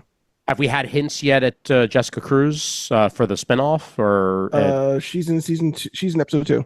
oh, nice, right on. Okay, very cool. Oh, okay. All right, good. Yeah, because we're getting My Adventures with Green Lantern coming soon. And that's about Jessica Cruz, is that right? Voiced Okay. by Who? Ali Carvalho. Oh, that's right. Okay. The voice of Moana, Oh shit! Right on. who Nice. is probably this. She could have fucking played Moana next to The Rock, except The Rock was like, no money for Well, you. When she found out that The Rock wasn't going to have nipples, she was like, "Nah, you know what? I'm out. Forget it." Like, nah, that doesn't sound like it's going to be for me, I man. watched the latest trailer. I'm like, I can't believe that guy's wearing a muscle suit. Like, as much as that guy Yeah. works out. Yo, dog! I anymore. heard you like The He's, Rock's muscles. So I'm gonna put muscles on top Like, of have my you muscles. seen? Like, he could have put on one of those, the fake tattoo sleeves. He could have put on one of those for his shirt and his chest, and covered up his nipples if he's that insecure about them. And then whatever. still had the same effect. And then you wouldn't have to worry about getting the tattoos in the same spot every time with like spray paint. Also, Brandon, Airbrush. according to the wiki for the My Adventures with Green Lantern, TBA as Kyle Rayner, TBA as Nikki Jones. Who's Nikki? Is that Teen Lantern? She's- yeah. Yeah, that's what I thought. Yeah, because Okay, I don't Yeah. know if I. let me see, Nikki Not Jones. Fox, Nikki Jones in DC Comics. We're gonna have to deal with my typing a lot this episode. type. Let's see. Oh, Oh, it's wait. Jade. No, It's that's not- Jade. no, No, Yes, Jade is Jade. Jade's Nikki Jones. Jade was a member of Lex Luthor's. And it's the Infinity Inc. Jade. mhm. So they're basically giving her the name of Nikki Jones. So they're combining lore a little bit. The version of Jade that showed up in New 52. Yeah. Okay. yeah. Yeah. Okay. Yeah. Yeah. I'm Yeah, sorry, hopefully she's not new 52, in 52, In period. 52. Hopefully she's not. Hopefully she won't meet the same end as the other one did. I That hope sucked. not too. Yeah. I mean, that was Man, mean, I have she- not reread that. she reached some high heights and then she hit some low lows. Yeah. I But get it, 'cause she was in the air and she fell to the ground. and no, then no, no, went no. to I a get, spot. I get it. Okay. Yeah. That was uncomfortable. That was an image. But I think they are just combining names here just to give her a name other than just Jade. So she can go as Or it could Jade be as her superhero alternative. This is Well, Jade could of be- Starheart you're talking about? No, Yes. no, this is Jade. Oh, no, is it Jade Starheart? Like when you say Kyle Rayner and Jade, I think of Jade. Yeah. No, That's exactly yeah, that's no. exactly what we're talking about. Jade, Yeah. Was her name was Jen, was she not? Jen. Jen? Yes. Jen. Mhm. Yes. Okay. But- so But it's not. they're going with the name of Nikki Jones here because there was a Jade, the quote unquote second Jade in 52 was named Nikki Jones. So they're just combining more here. In Infinity Inc., not the Infinity Inc. Yes, exactly. Yeah, Lex Luthor's Infinity Inc. in 52, like the ones that he gave the powers to, like and they all had Yeah. horrible fates because the powers they do nothing. Basically, yeah. Yeah. I take him away. Yep. 'Cause I am a And little man baby. apparently, Alex DeWitt will also be showing up in this series along with Kilowog and a couple Alex other Green Oh, Lantern Alex DeWitt, okay. characters. Yep. Oh, Alex DeWitt. Oh no. Yeah. No. Yeah. Oh exactly. no. Oh Um, no. Anybody watching anybody who watched the Green Lantern animated series, the Yes. CGI one, Oh yeah. That was good. should Yeah, that was- read that- Jeremy Adams's Green Lantern comics Oh, yeah, because yeah. Isn't yeah. Razor in it? Razor's there. Also, Aya? Aya is there. Yep, they're like main characters right now. Good. Yeah, they were. they were running. I'm so glad they're getting a lot more exposure because they were in Young Justice also for the last season. Mhm. Oh, were they? Okay. They actually completed that whole entire series in Young Justice. Yeah, pretty much. I Yeah. still haven't watched, I think, season 3 and 4 of Young Justice. But that's Season 3 is good. Season 4 is fine. It's weird because they put it into separate arcs for each character. So each original member of YJ gets their like 3 or 4 episode arc, and it's they do eventually cross over at the end, but it feels like sometimes like pick your favorite character. So I don't have to watch the whole thing. I can just watch Robin. Call it a day. No, watch the Superboy run, and I mean watch them all because they all tie into everything else. That's one of the shows where I was like, I need a fucking previously my on God. Young Justice. God, also what's infuriating is that they do the time skip every time. Yes. And they don't tell you yeah, anything. yeah. Well, So especially after the show hasn't been on for 3 years, like no, because the biggest offender is that they tell you everything that happened in the fucking video game. Oh my God! Wow. In the video game, they tell you what happened between in the 5-year skip between season 1 and season 2. Okay. And I'm like, who the fuck would know? Who played the video? No Who played bueno. the video game? Very Nerds. few people. Nerds. That's who. Yeah. Or people whose grandmothers picked it up, seeing, oh, this looks like a DC game. It looks like my little bubby will love this. That didn't happen. I'm pretty sure it was like digital only. Oh, really? It was a physical copy. Oh, it was? But Okay. Okay. Here's the thing. Okay. 10 years ago. Here's the thing. I'll tell you what. That did not happen. Want to know why?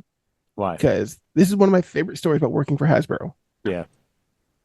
I was in a Target and I was filling the Marvel section, and this woman comes up to me and holds a Flash figure, a little like 3-inch Flash figure, and says, "Is this a ripoff of Quicksilver?" Like, lady, let me take you to church. Sit down, ma'am. Let's find a pew in the furniture section, ma'am. Ma'am, Well, actually, ma'am, this character has been existing for like the last almost 100 years. Yeah, exactly. Yeah, in multiple forms. One of the first superhero characters of all time. Which Flash was it? It was a Wally Berry. One of those two, because the Wally Berry, it was the full red suit, but I couldn't tell what it was by it, because they do the thing of like they'll give it Wally's mask, they'll give it Wally's Barry's face, but Wally's one of the bullshit ones. Yeah. I'm this black and red Flash suit is growing on me, because at least I know there's only one Flash in DC right now, but like. It was way better than Van Sciver's idea of like, I'm just making it a darker red, and instead of the nose going up here, it goes across. I'm giving him a full cowl. No, I didn't want to. And the symbol is a little different. It's like, no. I need to know who it is from a distance. If it's a red guy running at me with a lightning bolt on his chest, I don't want to be like, can you see his nose? I can't tell if it's Wally or Barry. First off, it was the eyes. Wally had white-out eyes also. But the worst part was when they gave Wally the mask that went across his nose. Oh, I'm like, this is the dumbest. Yeah, this looks that's so the stupid. Van Sciver version. He's got the full Batman cowl. Yeah, sometimes he drew it just like going across his nose. I'm like, someone's being fucking lazy. Because they felt like they had to, hey, in the Justice League animated series, he looked like this. So we bring it into the comics. I'm like, no, it's too simple of a design for comics. It's not going to translate properly, and it never did. It just always kind of made him look like he was wearing street clothes. Like it never worked. And for that matter, then you go too far in New 52 and gave him all that fucking piping. Oh, I like the piping. Dude, I hate the piping. The piping made sense on the Jim when Lee. It lit up. It works. It's cool. Yeah, exactly. If you look at the character sheets, it says lightning bolts do not show until running. I'm like, that makes sense. Right. But it worked. I liked it in the movie when they did it in the Flash movie. There was a Flash movie? I didn't see the Flash movie. When he starts running, all his lines started glowing. It was cool. I was like, that's what the piping's for. No jokes that I have yet to see that movie. Hey, not because I'm trying I to avoid really it. I know that people hate on that movie, and there are reasons to hate on it. Ezra Miller didn't do a bad job. Mm-hmm. Supergirl was cool in it. Yeah. Batman was cool in it. Mm-hmm. And I really like that suit. I really like that Flash suit from that BK, movie. BK, the bar is in hell for that movie. Okay, that's how low the bar was. Oh, Let me also point out the AI CGI. there was no AI at that point. It was CGI. Then the No, it was CGI. There was AI. The Chris Reeve and what's his name? Nick Cage were CGI, not AI. I could have sworn that they also used deepfake technology on that. I wouldn't call deepfakes AI. No, they used deepfake on the George Reeves stuff. Okay, and, got it. And the Helen Slater stuff. Okay. See, like to me, deepfake is different, like than AI. It is proto AI. It's close. Yeah, it's because maybe because it's proto. Yeah. But either way, that sequence, I've rewatched it more recently, is so bad. So bad. Because all they had to do, like, and Nick Cage has even come out and said this, because like they had Nick Cage film shit. Yeah. And then they didn't it looked use like it. crap. They didn't use it. They just CGI'd it all anyway. Like they had the opportunity for it to at least look somewhat coherent, and instead they were like, "We make it pretty and sheen." And no, that's it not looks the way. so. It looks so. Compared to the rest of the movie, like I've only seen parts being clips. Like it seems so like I don't say ephemeral, but like it felt like there was a weird gloss over it also. Yes, 100%. Yeah. Like it was just weird. Like it just looked weird. I get like they're trying to show like the multiverse and all that stuff, but like it looks so weird. It was so fucking. It reminds me of like back during COVID at the very end of like when COVID hit in March, and all the shows had to scramble to do like their finales for the series. It was like they couldn't film them, so they inserted like either like animatics or like CGs. That's what that felt like. Yeah. I don't remember watching those shows. It felt like unfinished, unpolished, like just like. Ugh. Well, see, I will argue if you can watch The Flash, just skip the first scene and just blur your eyes a little bit at the last 10 minutes. And I think you're like, there's a good movie in there. Don't skip the first scene. That is to me, and I said this when we. Well, that's got all the weird baby CGI. That's what I'm like. If Brandon doesn't like the CGI, but still, it's still that fun, first scene is the best Batfleck that we've ever gotten. Oh yes, yeah. Like in any of the movies, like that is the reason why you could literally. In fact, I will just go back and say, Brandon, you could watch the first and last scenes. Period. I've seen that scene also, like on clips. But like, I like that. Okay, this is I don't know. This is nitpicking. That suit just felt weird though. Like I liked the colors. Like I like how it was a lighter gray, but it felt like it was like, but it felt like it was like a weird proto suit still also. Like it had like the paneling like the paneling also looked a little weird. I'm like the weird chest paneling was like it wasn't jointed together, so like the bat looked bigger than it should be. They gave him something comfortable because they knew that he was only going to be in like for 15 minutes of the movie. Like they didn't want to they didn't want to go all out and give him a full suit. And the cowl wasn't textured enough. I think the cowl looks CGI because it's very smooth. Mm-hmm. And there was no texture on that cowl. So then when you have your CGI background against your smooth looking cowl, cool color as it is, it just looks a little weird. Yeah. You want to know? You want to know what does look good though? Hold on 1 second. I'll share this real quick. Uh-oh. And I know we may have already talked about it. And I may have already shared this image. I continue to say I love Kyle's new suit in the comics. Like I think it is such a great combo of like every suit he's ever worn. Is it still asymmetrical or no? I think it's pretty damn close to it.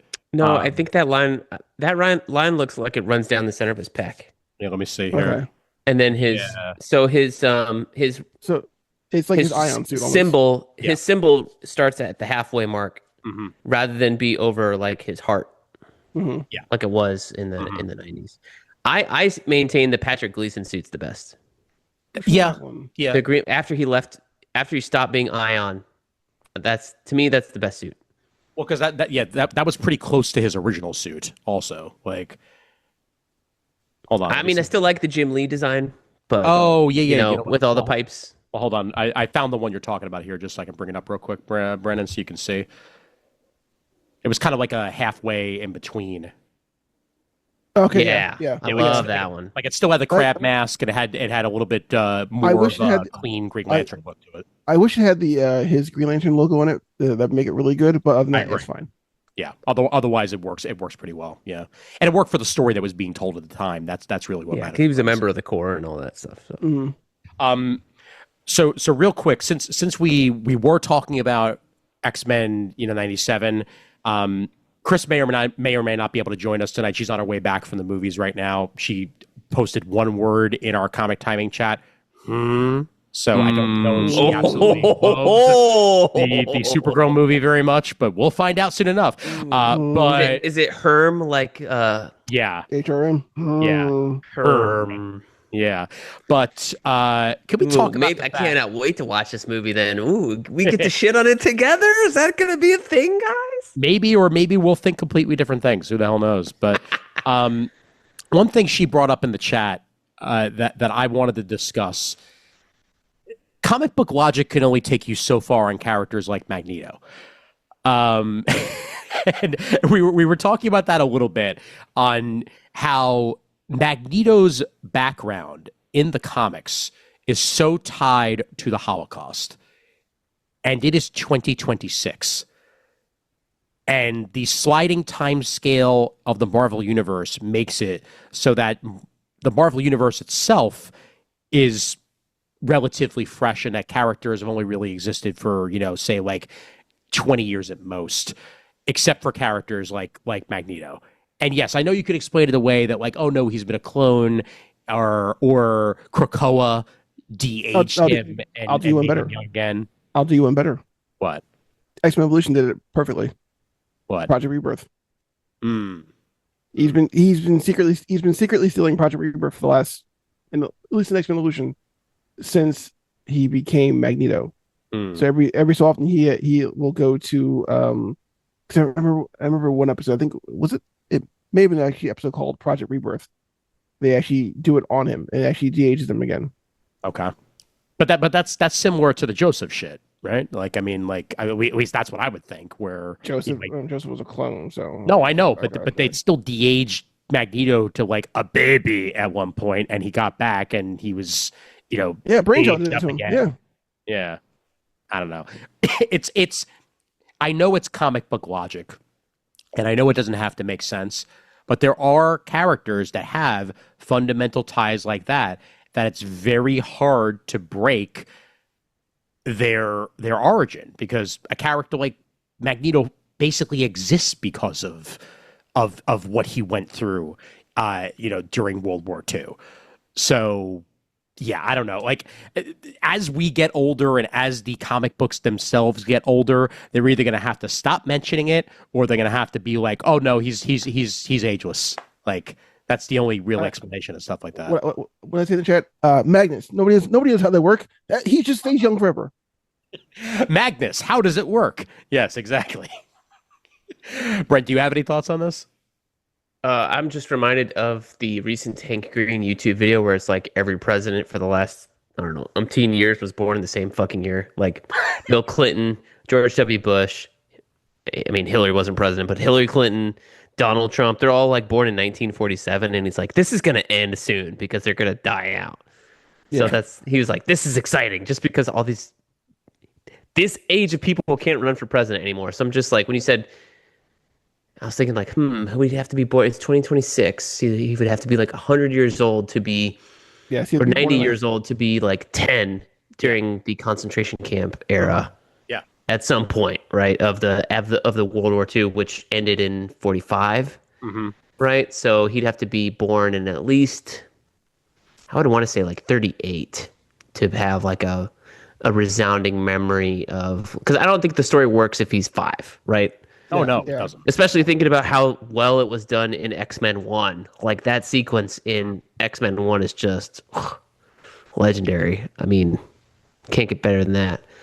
But in that movie he's like 12. Like he's manifesting his mutant powers and stuff because he's a preteen puberty age, and that worked then because that was 30 years ago. Yeah, I mean, Yeah. Magneto Testament, I think, is probably still to this day the best comic book version Yeah. of his origin, and that's what gave him the name Max Eisenhart, which has stuck since, and has been utilized in the comics and in other media as well, to a point. But in that he's at least maybe 10 or 11. And that's what you need to keep him at in order to make the 1930s story make sense. But then from there, trickery, shenanigans, clone body.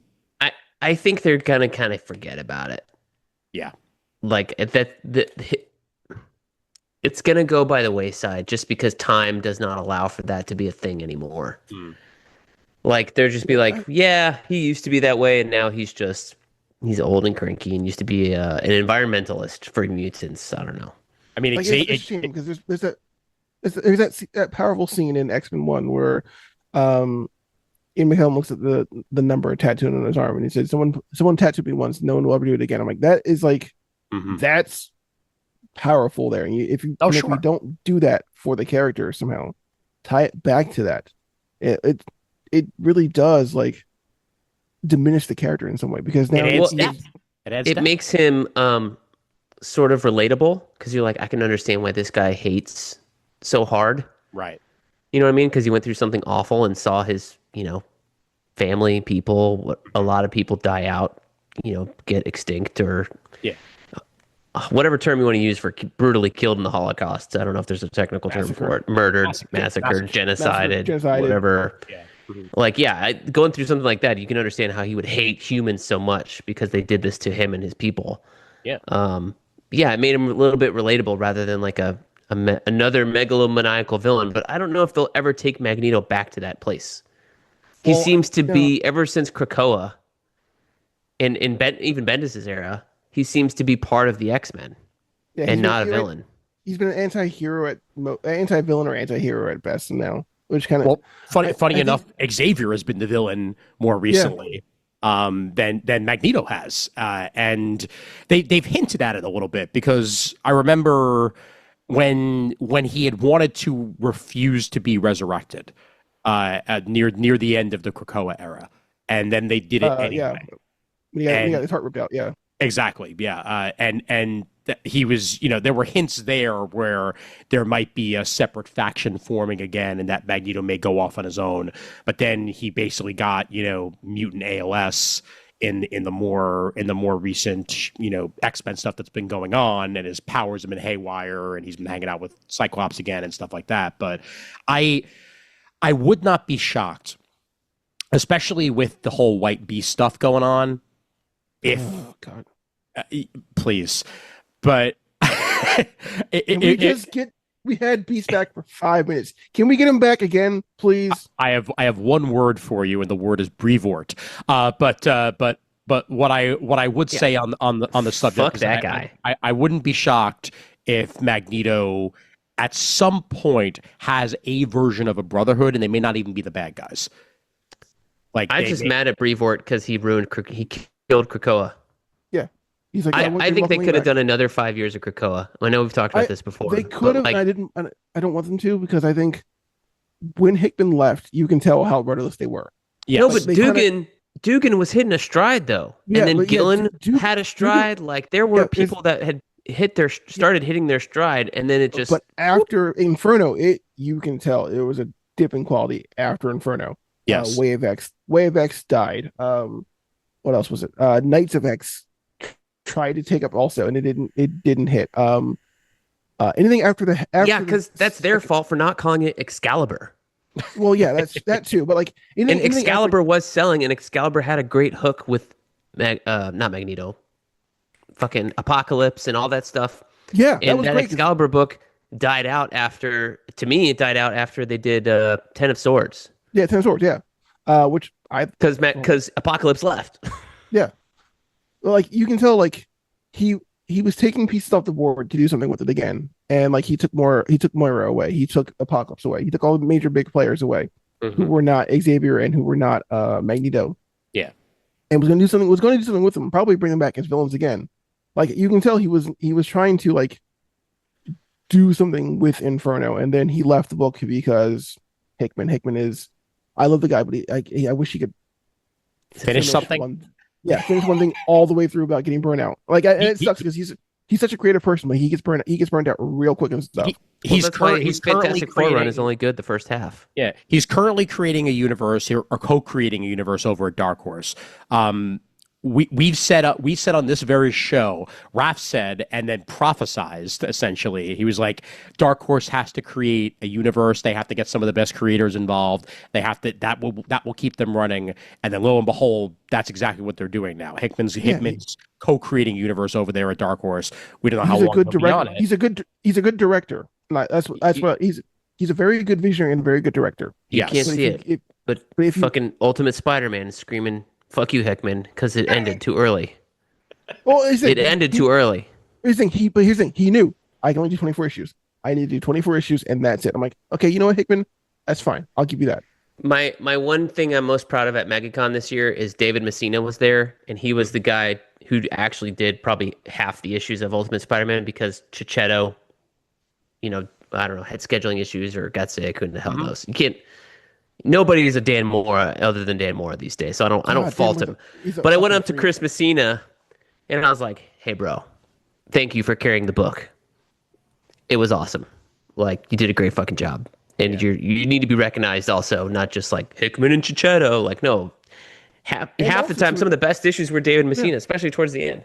And also to adapt this out to Chichetto's also to make it look seamless. That was pretty fucking impressive as well. I don't know if it was seamless, but it was similar. I had not known of Messina before Ultimate Spider-Man, but so I don't know if he adapted to that style or not. Talk about seamless. I always go back to this one. Do you remember when Miller and Hitch were doing Fantastic Four, and their final issue was drawn by Immonen, and Immonen aped Hitch's style to a T, to the point where if you did not look at the credits, you probably would have just thought that Hitch finished.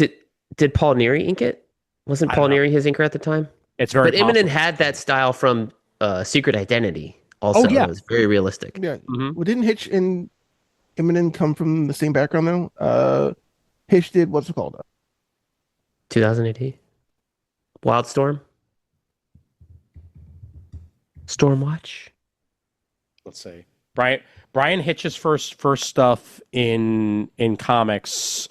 He entered the comics industry with Marvel UK. I think Brandon froze. Brandon, I think froze. Yeah, he's screaming at his mic right now. No, I know. I'm like, no one's thinking that long. If you're just listening, as most of you are, Brandon has his head into his microphone. Oh my God! His hands on his forehead, deep in thought, and on his cheek more often. Deep in thought. He's just stuck. He just disappeared, and now he's back. No, he unfroze. Okay, good. Yeah. No, dude, you guys froze for me. Well, no, Brandon, you froze for us, and you froze in this position. Oh yeah, I was just about to take a screenshot of it, and you came back. Watch as it zooms into my face. Yeah, You were deep in thought, and you were about to say something into the mic about how they both came up in Marvel UK. Yeah, but sorry about that. I Zoom decided to take a massive shit on me for some reason. Planetary, right? Was it Planetary? Yeah. No, Planetary was John Cassaday. Oh, I'm sorry. The Authority. Yeah. Okay. Yeah, but big. They both came from big widescreen comics. That's why. So big widescreen comics. So of course, everyone could do a style like that without any question. Yeah. Well, either way, that was some damn fine pinch hitting at last second there in order to finish it out. But is the Miller Hitch run of FFF actually good? No. It's really pretty. It came after Wade, right? Yes, it did. Yeah. Yeah, Shortly after. that was the we're broke era, right? Yes. Yeah. Okay, yeah. It's there's moments to it that are really good, and then the rest of it is typical Miller, where I feel this way so often with Mark Miller in particular, where he presents a concept, honestly similar to Hickman in some ways, although Hickman still writes better comics, where Miller presents a concept and then never actually executes properly. Mhm. Perfect example of that. I mean, Kick-Ass. Kick-Ass was great at start, and then Kick-Ass 2, Kick-Ass 3, Hit Girl. Like, by the time you got to there, you had no idea where the story was going, and then eventually he handed it off to other people, and it went off the rails. Quite frankly, What's the whole franchise for Netflix? Also, God, Jupiter's Circle Jupiter Ascending or Legacy. Jupiter's Legacy. Jupiter's Yeah. Legacy, yeah. Like, God, what a fucking mess. Also, Yeah, I'm Hey, sorry. that first miniseries is really good. Yeah. I liked it. Jupiter Ascending is the Wachowskis. The Wachowskis, so yeah, that's what I was yeah. confused. His series, The Magic Order, I did like. yeah, because And there's 4 or 5 of those miniseries, and Imminent draws one of them, as does Coipel. yeah. I think those are decent. Those are Yeah, pretty decent. like his books of magic are pretty good actually. I do like those, but like, I don't know. For some reason, I feel like ever since like his Flash stuff, he just hasn't like been able to like grab me anymore. Hmm. Like, you know, like His Flash stuff is his best stuff. That is like early in his career, brother. I know, which is sad because like his Flash stuff was actually really fucking good. I hated that run. Really. I mean, okay, so I have not read. I read the first Mark Waid trade. It's up above my head, and then I read the Miller Morrison run, and I was like, I'm done. I can't stand this shit. You should go back though, because then after that there's more Wade. And, Well, no, I need to read book 2 of Wade. Is I think where it really takes off because that's where you introduce the Speed Force and Waringo and all those guys come in.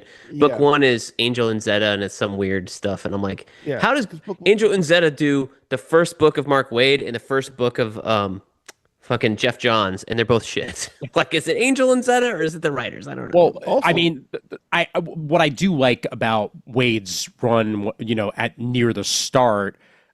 I mean, I'm not sure if this was near the start or it is like where it really took off was the false return of Barry Allen.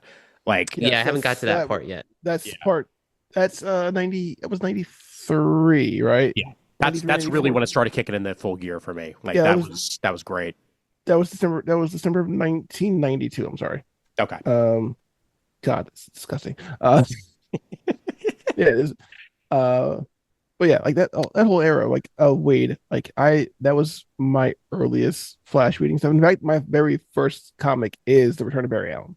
Nice. My very first Flash comic is The Return of Barry Allen. But like in book 2, I think you get early Bud stuff also. Yeah. I think some early Buzz stuff. Who else is in that one? That's introduction of Impulse. I know that there were tons of different artists at that particular era. I think early Desago too as well. Yes. Yeah, early Desago, eventually Humberto Ramos. Ramos is in there too. Yeah. Mark Millar to me is the Michael Bay of comics. Like, I'm sitting down to read a Mark Millar book the same way I'm sitting down to read a Michael Bay movie. Like, It's popcorn. this is gonna be popcorn. It's gonna be slam bang action. Don't expect anything too smart. Like, let's just have some fun. You're gonna bring me back to early comic timing, man. You're gonna bring me back to early comic timing. It's Miller, like Frank.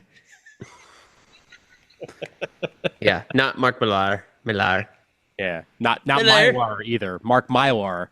That's what makes your comics nice and pristine. Mark Mylar.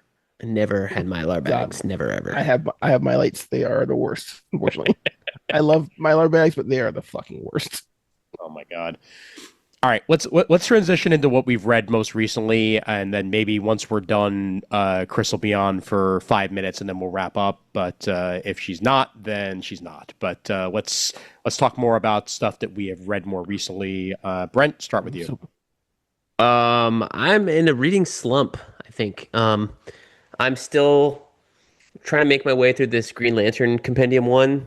Not that it's bad. I mean, I've read it all before and I liked it. But I entered the phase of this compendium, it's over here, where we're in the Ion stuff. In the Ion series, Oh, I never liked. the 2005 one. Yeah, so this is Yeah. post Thanagar War.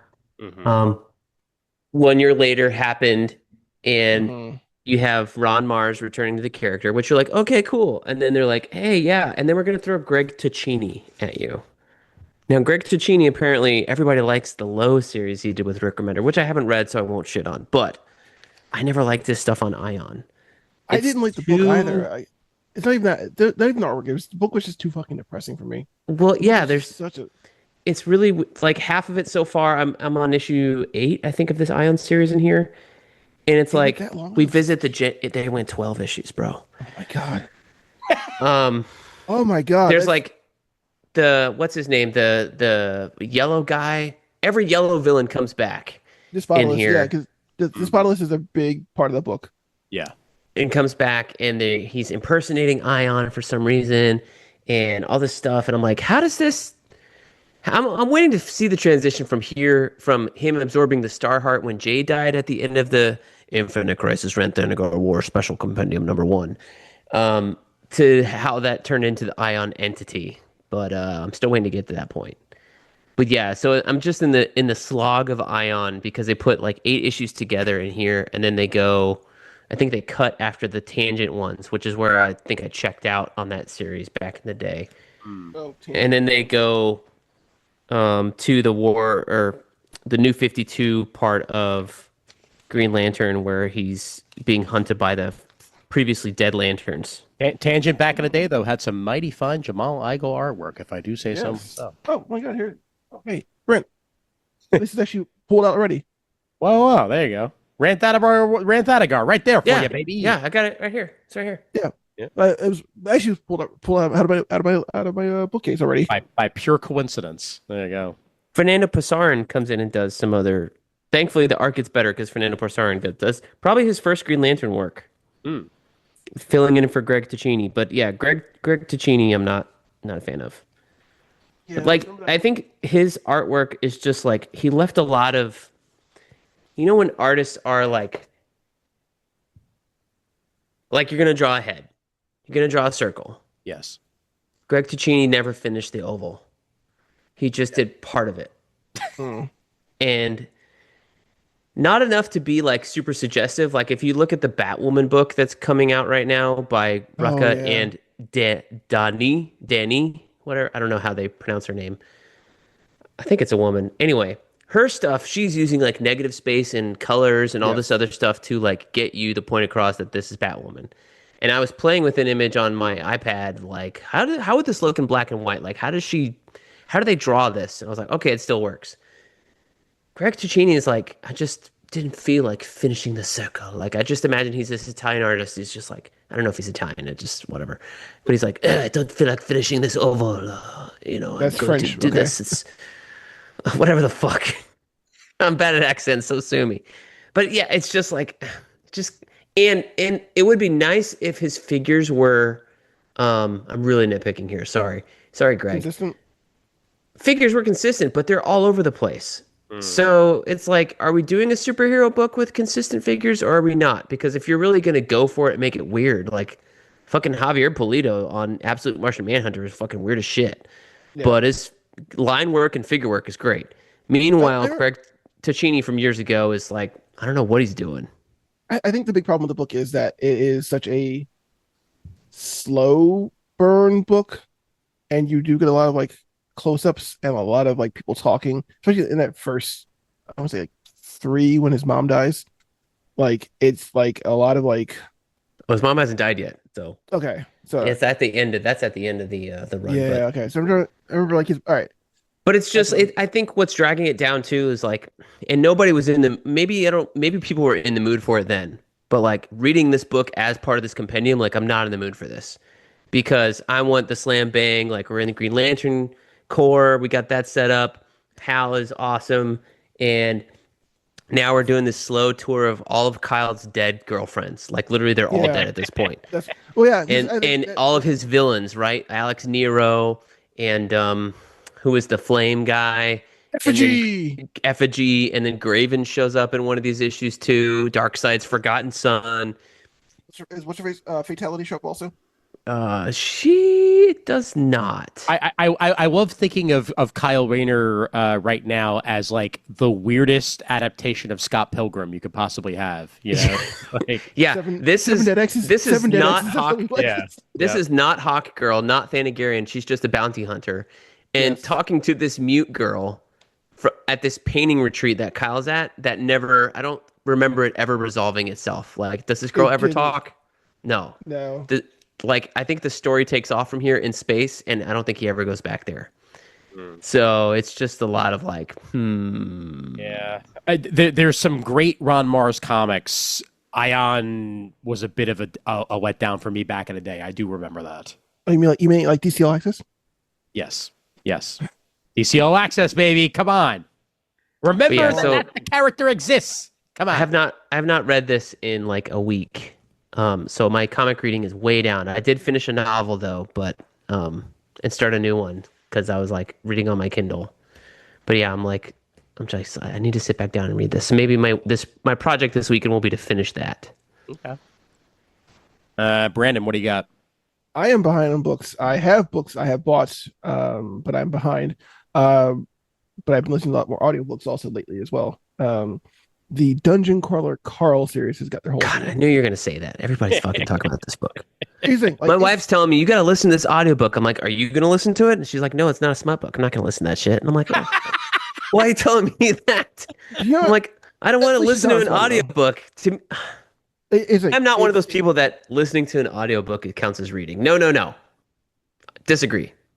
If listening to an audiobook counts as reading, then so does listening to our podcasts, which therefore you should all go back and listen to. Okay, a podcast and an audiobook are two very different things. It's just voices in your ear, bro. Come on. Technically, they actually engage your brain in two different ways. And actually, it's been proven that listening to an audiobook actually engages your brain the same way as reading a book also. Mm-hmm. There have been multiple studies about that. I'll tell them about that. I just don't like people who are like, I've been reading this book. And they're like, actually, it's an audiobook. And I'm like, then you're not reading. You're listening. I mean, look, you are listening. Use a different verb. Use a different verb. Yeah. Okay. Well, listen, I still read also, but like, are they going to test kids on phonics in the future when AI takes over our universe by just listening to an audiobook rather than being like, can you read this fucking sign? From now on, you have been listening to a book.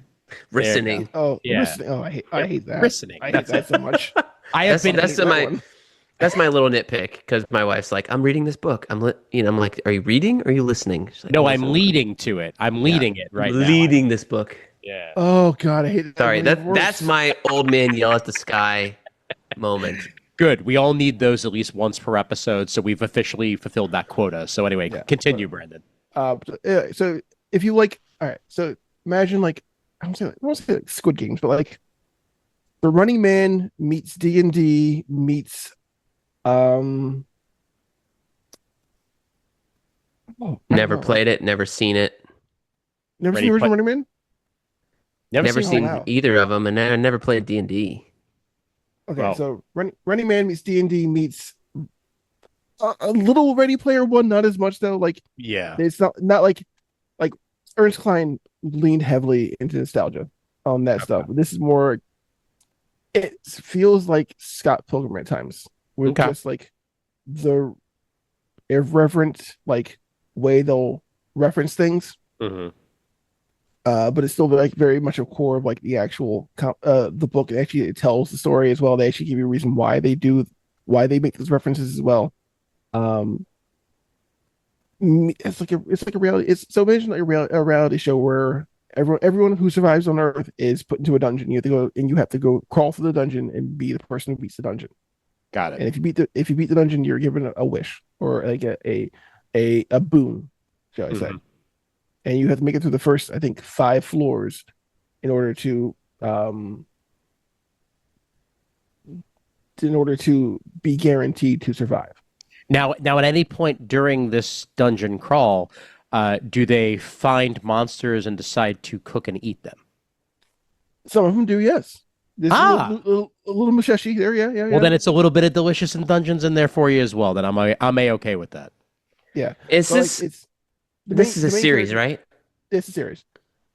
Is it like it follows Carl on all of them, or is it like my Yes. wife's smut books where each book is a new character going through a new romance? It's You know, all Carl. I really feel And like it's just the same story over and over again with new characters. part of me really feels like I'm going to have to name this episode "My Wife's Smut Books," but like, Yeah, it's all Carl and all Princess Donut.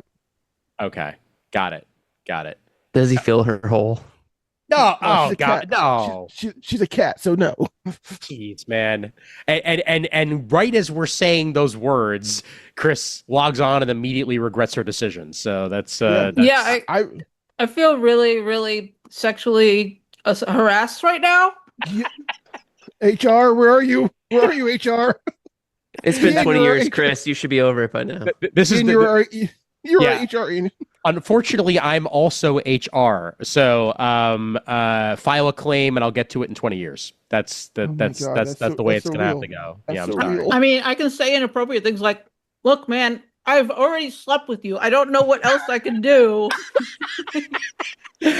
What I mean, hey, we could bring it back in time when I had to go to HR and be like, yeah, can you have him act like a human being? Anyway, but Oh my God.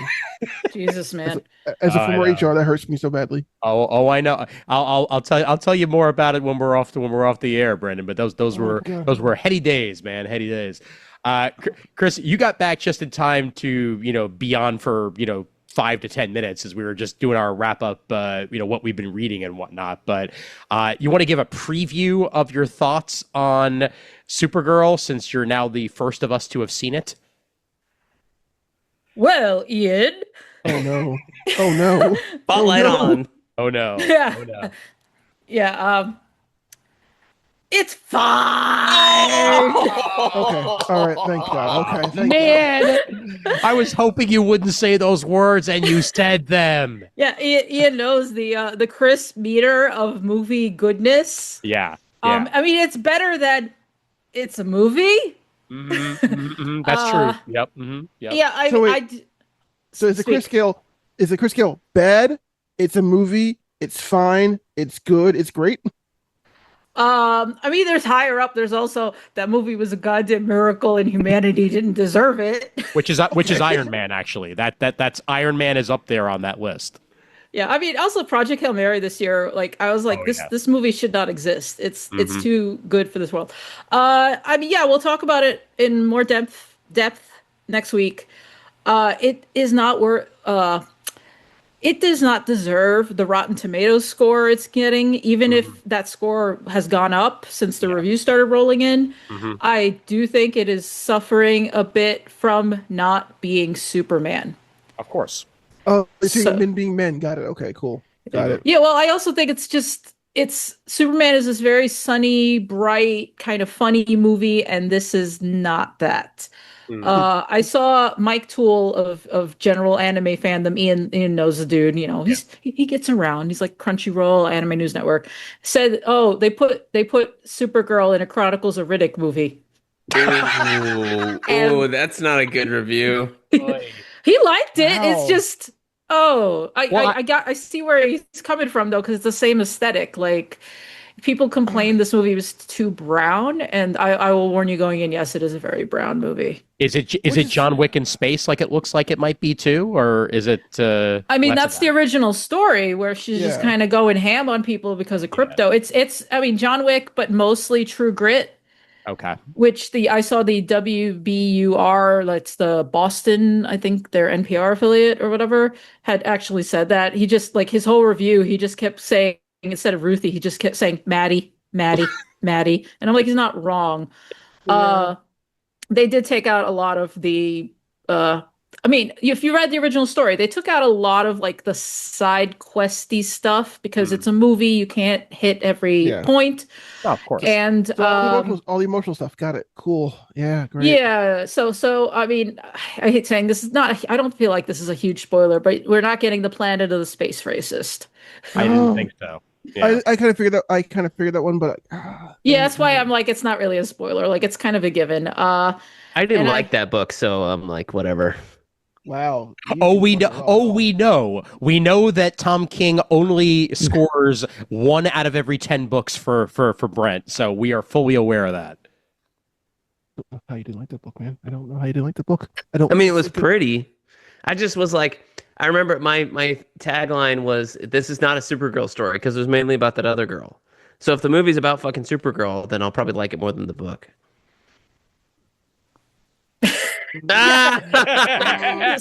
sorry to people listening on podcasts. I just shrugged because I don't know.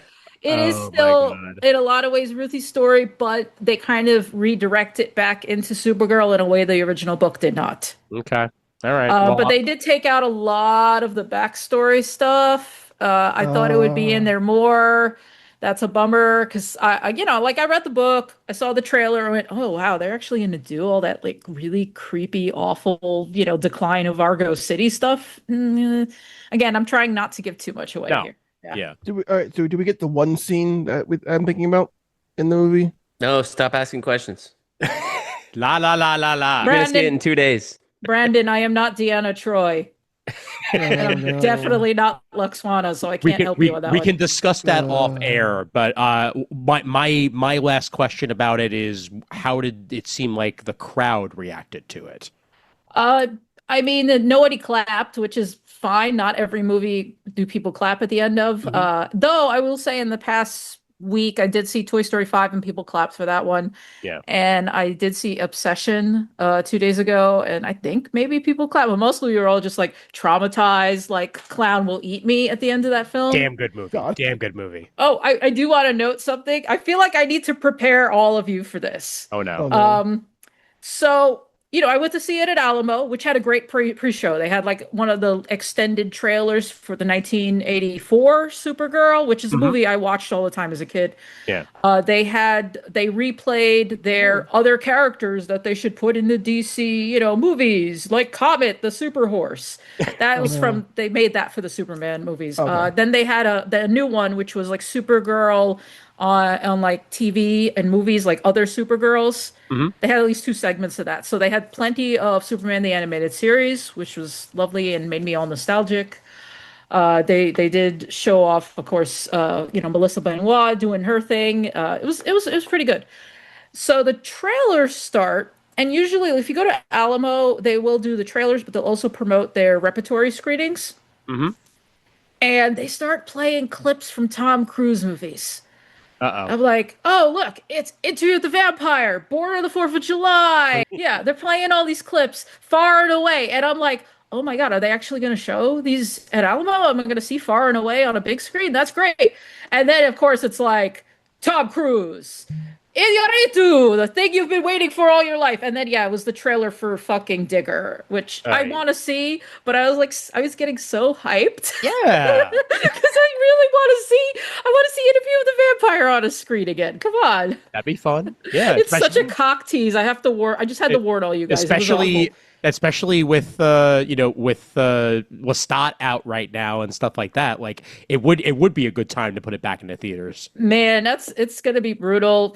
If people compare the two, because Sam Reed is knocking it out of the park. Non-comics talk here, but yeah.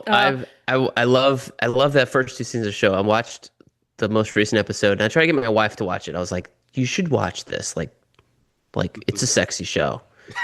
And I was like, Sam Reed's like, Lestat's hot. And she's looking at him. She's like, you think he's hot? And I'm like, you don't think this is a beautiful man? Like, come on. He's very attractive. He's like singing and he's doing all the things. He's oozing. He's doing all the things. Yeah.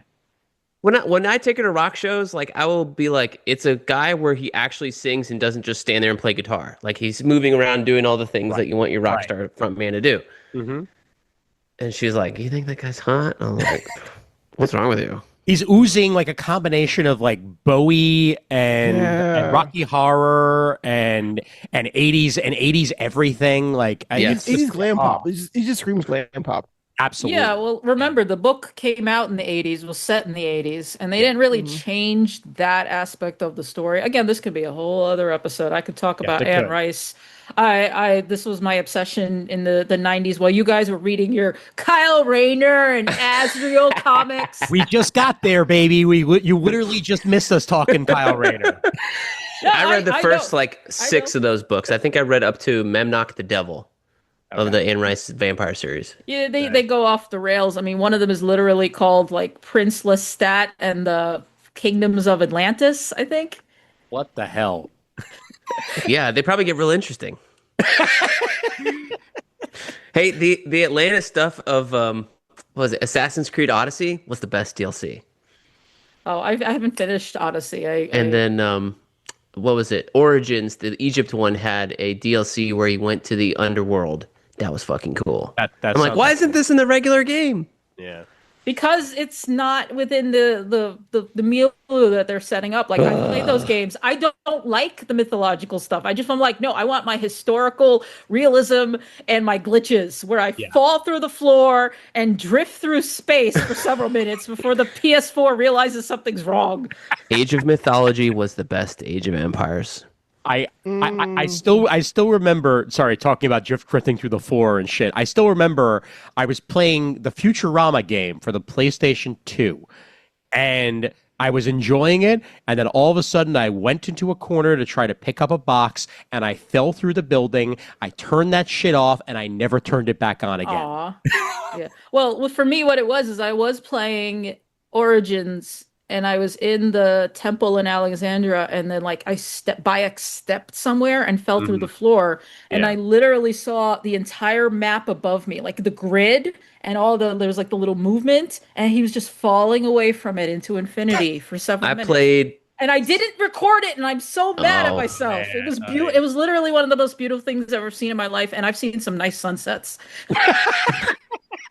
I got stuck in a building in the first Spider-Man game, in Insomniac Spider-Man. Oh, remember when the train glitched out when we were playing Walking Dead? Oh God, yes, you did actually get a recording of that. I did, yeah. It's still on my Facebook somewhere. Like the entire, you could see like the mirroring gone horribly awry. Like it almost looked nightmarish. It's really let's be honest. Yeah, computer bugs, video game bugs are beautiful in their own sick way. That's why I didn't get video of this, because I was just staring at it, wondering when the PS4 was going to realize something was wrong. Just watching Bayek float through space. Yeah. Oh, since you guys think it's funny that you were talking about Kyle Rayner and I bring up Kyle Rayner, I for the past few days I've been thinking about Starlog magazine. Mm. Oh. Yeah, you saw. Yeah, so I was like, it was like very monkey's paw. Today they announced Starlog magazine is back. Yay! Editor-in-chief is Annalee Newitz. Oh, who's that? Annalee Newitz of IO9 fame, and just one of the most annoying people on earth. I swear, I could go on and on about. I mean, I'm sorry, them. I forgot they have their fans, but also can be. They have Hugos. I can't be a complete hater. They've done the work and stuff, but can Fangoria just buy them? Because Fangoria's still around, and they're based out of here. All right, I would just buy them. Yeah, I don't know who's in charge of the Starlog thing. I have to dig into it. I was just kind of bummed because I was like, do I really need to start having arguments with Annalee again, like about things like the definition of a cyborg? Perhaps. Yeah. In Starlog 2014. is sci-fi, right? Mm-hmm. Yeah, not just Star Trek. My parents had, the reason I was thinking about it is my parents had a huge collection. I'm still there. I saw it under one of the tables when I was there this past weekend, and just like big photo diaries of like the making of various movies and interviews. I have a fond memory. There's like a photo of Carrie Fisher getting sun alongside her stunt double while they were making Return of the Jedi. They were not supposed to do that because obviously it screws up the continuity if she's suddenly brown in a shot. So. Yeah, so I really like that magazine because it used to have a lot of that behind the scenes stuff, which we don't even get anymore. It's 2026, and like, where do we go for that? Like, yeah, well, right? Instagram. We have a comic book magazine again, like that did recently launch, and we mentioned it on most previews. Oh, so, yeah. I where the hell was I? Oh, I took Olivia to see Disclosure Day, the Spielberg movie, Yeah. which was fine. I liked it more than anybody. Like we went with a bunch of people from work. We have a little movie club, Hmm. and they did not like it. I was like, it's fine. Olivia liked it. Her first Spielberg, so I need to show her War of the Worlds and scare the shit out of her. You show her. You show her Close Teeny Encounters. Close Encounters is a good kids movie. I think. I'm not saying it's a kids movie. It is a movie kids can watch. Oh, right. But I watched Close Encounters once, and I was like, I don't know if I can watch this again. So I don't know. I don't know if I want to put her through that. There's a comic store way up where we were, Altamont Springs, and I picked up. They had 3 of these, right? So I picked it up, and I was like, $2.99. And the problem is, this thing is only as big as the comic book. No, I figured as much. Yeah. And I was like, that's not a magazine. Well, it's also just starting out, to be fair. So I think that over time it may very well wind up getting bigger and more robust. But like now, I was at least expecting not like 120 pages, but 50 at least. This thing was only 20, like 22. It was thin and floppy, which I guess if you're going to be like the comics magazine, but for once a month, I flipped through it not too intently, but I was like, there's not enough in here for me to pick up to be like, what is this? So I passed on it. all right. That's my critique, having not read it. I'd have to check it out because for $3, I'm not really expecting much. Magazines are at minimum $8 now to $10. So 100%. Yeah. Yeah. And this magazine in and of itself is only really doing like one main story per issue right now, as it starts to get its legs. So like again, $3. I'm willing to get 1 or 2 interesting stories on the inside just to check it out, and then hopefully over time they'll be able to grow and make themselves bigger. And for that matter, if you want something more robust, Tomorrow still exists and makes excellent stuff. So Tomorrow's magazine is out there still putting out tons of great content every single month. So I mean, you never know, because remember that Wizard magazine started out as a store newsletter. Oh yeah. Mm-hmm. Yep. Yeah. Wizard. Books. Yep. The best days is when I had a subscription to Wizard. Man, the best days when they were putting out half issues that were actually just as good as the issues of the comics themselves. Like I still have the cross gen half issue somewhere. I have my Ultimate Spider-Man. It was thick as a brick. Yep, Ultimate Spider-Man 1/2 was great. I still have every single issue from say 95 to 2000, 2001 somewhere in a closet. Nice. So I should dig those out. Maybe that's something we can put online or whatever. I don't know. Yeah, I'm sure there's been other projects that have done the exact same thing. Yeah. I still have my Jim Lee. Was it they did like a whole? They gave like a whole entire the whole entire issue one time of just like all his drawings from like 95, 96. Oh shit! There you go. There's the cross. I'm like, I think it's on this one.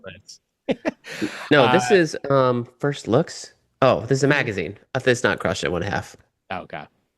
But this is God, these are the glory days. Glory days. I miss Cross Gen. Cross Gen is so good. I wish they would publish the rest of those just as back issues. Use them again. They do go back and publish cross-gen stuff every now and then to keep the copyrights and yeah, they did a Sigil omnibus and a what's this one girl Mystic omnibus. Mm-hmm. But I want a Ruse omnibus and the Sojourn. Greg Land when he was still drawing. What was the DeMatteis one that the DeMatteis one that they essentially bought cross-gen for? Like because Disney Alakazam or something like that. Azurbad, Azurbad, Azurbad or something like that. Yeah. Let me hold on. Let me look it up real quick. While I'm looking that up, Kris, what have you been reading lately? Well, I mean, I watched the season 2 of Powers a few weeks ago. Oh wow. Holy shit. Which actually made me want to go back and reread the comics, because I think I had only read like volume 1 or volume 2 or whatever. Mm-hmm. Upon which I discovered, I was like, okay, I've read volume 1, so let me just get volume 2. Now volume 2 doesn't mean volume 2. Volume 2 means like Omnibus 2. Of course. So I had to go back and order Omnibus 1 from the library, and then I read the first Omnibus. I just want to complain about the print quality is effing terrible. Oh no. Not the Which actual printing of the pages, but the way it's which the binding publisher quality. did you get it from? Because it's been like Whatever. reprinted 5 different times. Like It's whatever the most recent one is, 'cause it's the DC, library Dark book. Horse, I think is that now. Is Whoever that Dark published it Horse? in 2022. I Okay, think it's Dark Horse. 2022, I think might have been Dark Horse. Yeah. Yeah, somebody else can look this up. I don't feel like looking it up. Mhm. But it's really poor quality. It's the binding. The binding? Because the most recent thing I got from Dark Horse are these BPRD omnibuses, but Yeah. they're pretty good. They have a really thick, heavy paper. Yeah. Like, yeah, the paper quality is fine, but the problem is that the spine is separating. The glue doesn't hold to the cover. Yeah. I did try to fix it slightly with some Gorilla Glue, but the binding is so bad that it's not like it stays in I don't know how to explain this. I decided to just squirt a little and it started spooging out through the pages. Oh, so Because- it's still the weaves. So Yeah, the- like The separate the leaves, whatever, are like kind of separated too. So there's like gaps so I can actually see. And I'm just like, it made the reason I tried to glue it, I normally wouldn't do that. And no librarians listening to this are probably cringing, but it's like, I know this is just going to get thrown out if I point it out at the library, and I hate waste. So it's fine. The book was fine. I returned it in good condition. It's just that I got volume 2 and volume 3, and they both have the same problem with the leaves separating from the actual book cover. It's really poor quality. I mean, good news is the story still holds up. Bad news is they also reprinted the letter columns, which do not hold up. yeah. They're so cringy. Oh, that's just so like just guy humor, locker room humor. It's just, yeah. But I'm enjoying the stories because I've never read that far. So I was like, after watching the show, I was like, yeah, I kind of wanted to know what's going to happen next. I'm honestly kind of sad that the show got canceled, even though it wasn't that good. It was fine. Locker room talk.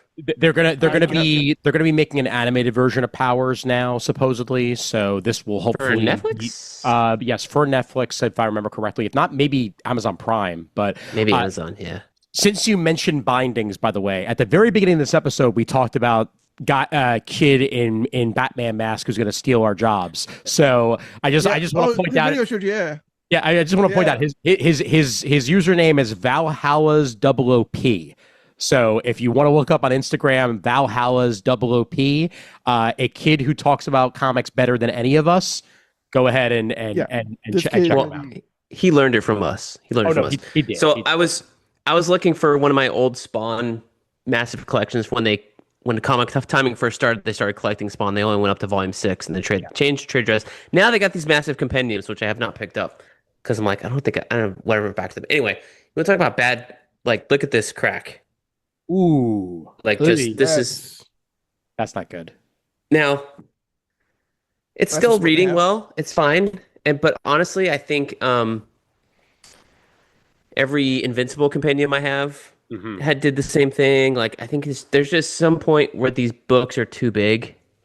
Yeah, their jackets are way too thin for the actual books themselves. Yeah, That's the problem. Yeah. Yeah, and I mean, the thing is, they probably think, well, someone will buy it, they'll read it once, and they put it on the shelf. The problem is with what I just said, like with a library, multiple people are going to be reading that. Those, they're just going to be cycling through the books. The books can't stand up to all of this use. And I know they're not meant to last that long, but it's just so wasteful. It's just, it's painful. And you're right. They're like too big. They're no fun to read half the time. Like these Invincible Ultimate collections are basically the only way to read Invincible for me. I love it. It's really weird that like Green Lantern's getting these massive compendiums that are like 1,000, 1,500 pages or whatever.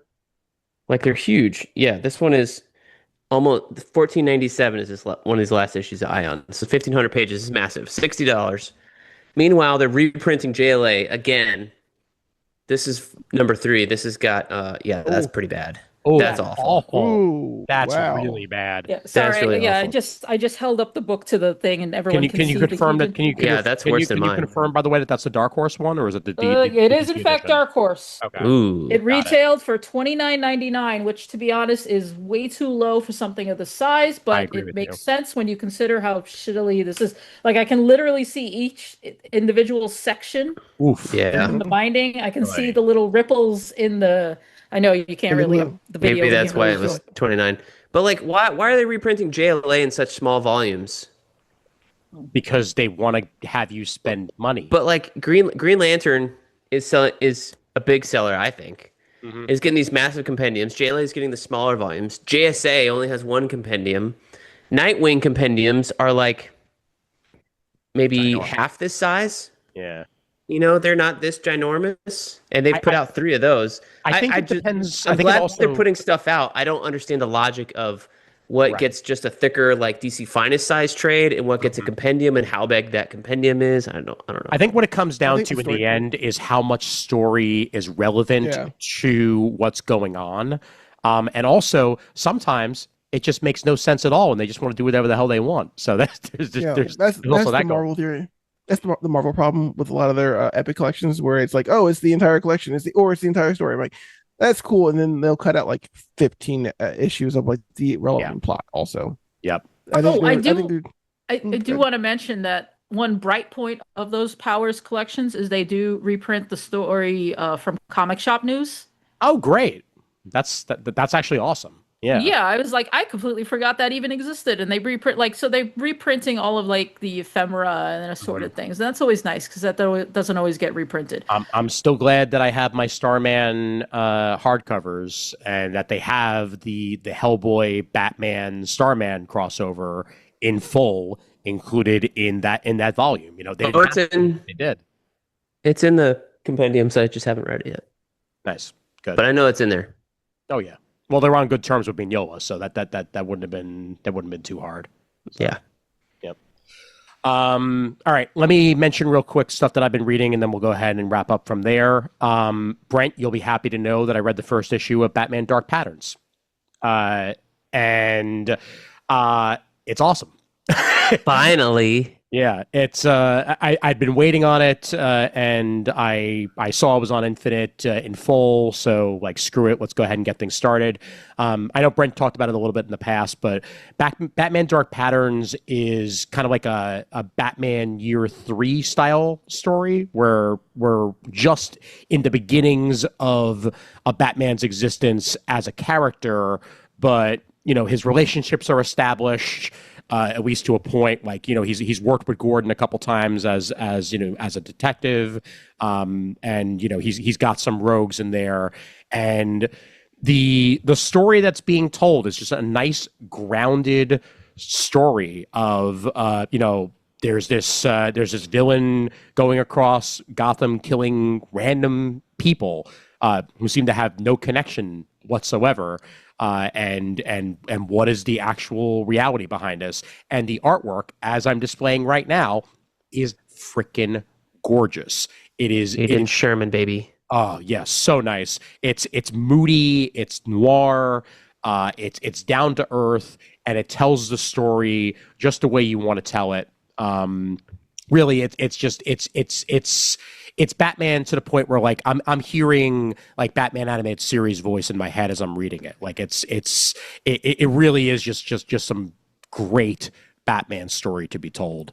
And in this first issue, we get introduced to a fascinating villain, one that Batman himself doesn't know how to deal with because he's got all these like nails and stuff in his body.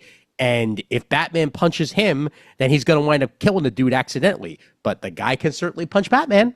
So there's that. The only villain that you know in those 12 issues is Scarface. Nice. Every other one is not known to, I think, your original Dan Waters and Hayden Sherman creations or whatever. And what's cool is like, if you've been reading, Hayden Sherman is the same artist who's doing Absolute Wonder Woman right now as the main series artist. Yeah. So if you read the Circe arc where she went down into the catacombs with the Minotaur, and I don't know if Hayden Sherman is a he or a they or whatever, but Hayden was drawing these like circles and circular panels as like a spiral and doing really cool things with the panel layouts. Hayden does the same thing in Dark Patterns, and he was doing it first in Dark Patterns before like that and Absolute Wonder Woman. I think maybe were 2 or 3 months apart when they started, and he does some really cool stuff the same way that like J.H. Williams, when he does panel layouts and wants to experiment, he does cool stuff. Hayden Sherman does the same thing in Dark Patterns, and it's wonderful. It's beautiful. It really is. Yeah, there's one scene in particular near the end of issue 1 where you basically see Batman's face in between like 3 different panels near like the second to last page, and it's stunning. It's just so beautifully rendered. Kind of almost like a Loeb and Sale Batman style to the story being told, but definitely its own thing as well, because Dan Waters himself is just a great writer, so he's working on this damn fine, and I'll read all 12 issues. So very much enjoyed the first one and glad I checked it out. The other thing I got a chance to read on the Comics Plus app, I'm going to continue to say that nonstop. Anybody who does not have access to the Comics Plus app, if you have a library card that gives you access, use it. I downloaded the first volume of Ice Cream Man on Image, and it's just there, like for you to just read in full. And I read the first issue, and every single thing Murd has ever said about Ice Cream Man is true. It is a like Outer Limitsy, Twilight Zone-y type book where each story is going to be its own thing, but they're also kind of all connected because of this otherworldly Ice Cream Man who's kind of like the tying force behind it. And this first story tells the story of a kid who approaches the ice cream truck, asks for a double chocolate, saying that he's on his own and that he's old enough to be on his own. And then he gets home, and you find out that his spider has long since killed his parents. And he is on his own because he's been living on his own since then. And the spider doesn't bother him at all because the spider only dislikes adults. So there's story to be told there. And W. Maxwell Prince is a writer that is getting a lot more play now in the comics world. He just did that stuff over at DC. And I'm looking forward to reading that in full. The Superman story that he just finished up with the many different colors of kryptonite. And yeah, he's great. So yeah, check out Ice Cream Man if you have not done so yet. It's absolutely the type of horror that I dig. And yeah, good stuff. All right, well, we'll wrap it up there because we've technically been running for about 2 hours and 30 minutes now, and each of you, other than Brent and myself, have been on for different portions of that time. So the foursome that we wound up with was excellent, and I will let you pimp your various stuffs before we end it here. Brandon, where can they find you? You can find me where all Brandons are sold on the internet. Bringing that one back. Nice. On Twitch at Atomic Games, on various social medias at the Dabadon.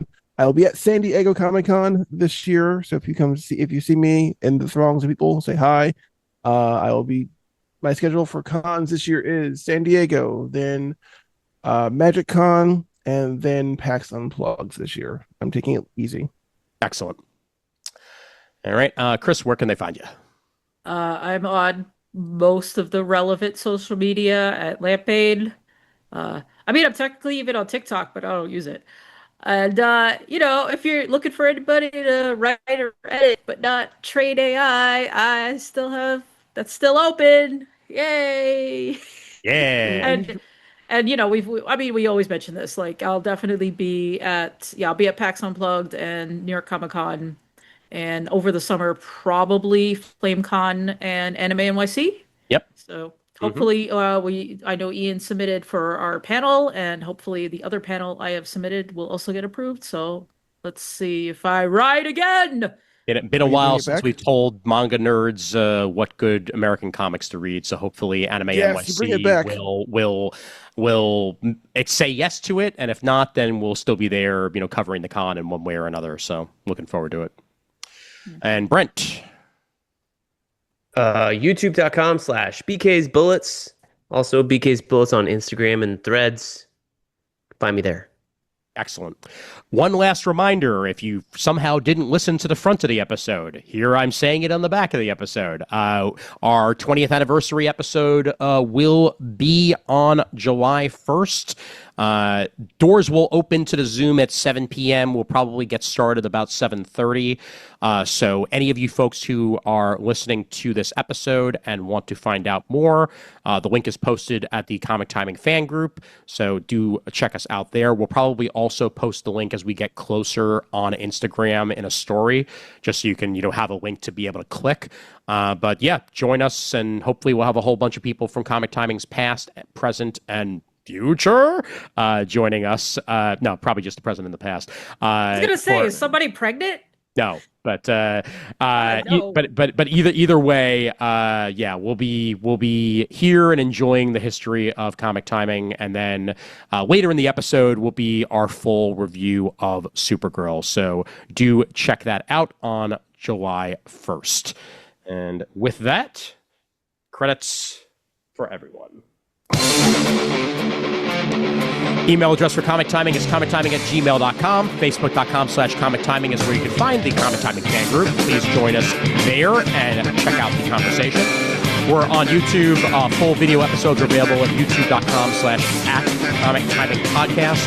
We're also on Blue Sky as Comic Timing and Instagram as Comic Timing Podcast and Threads as well. So for Brent, for Kris, for Brandon, for me, I'm reminding everybody out there that there's always time for comics.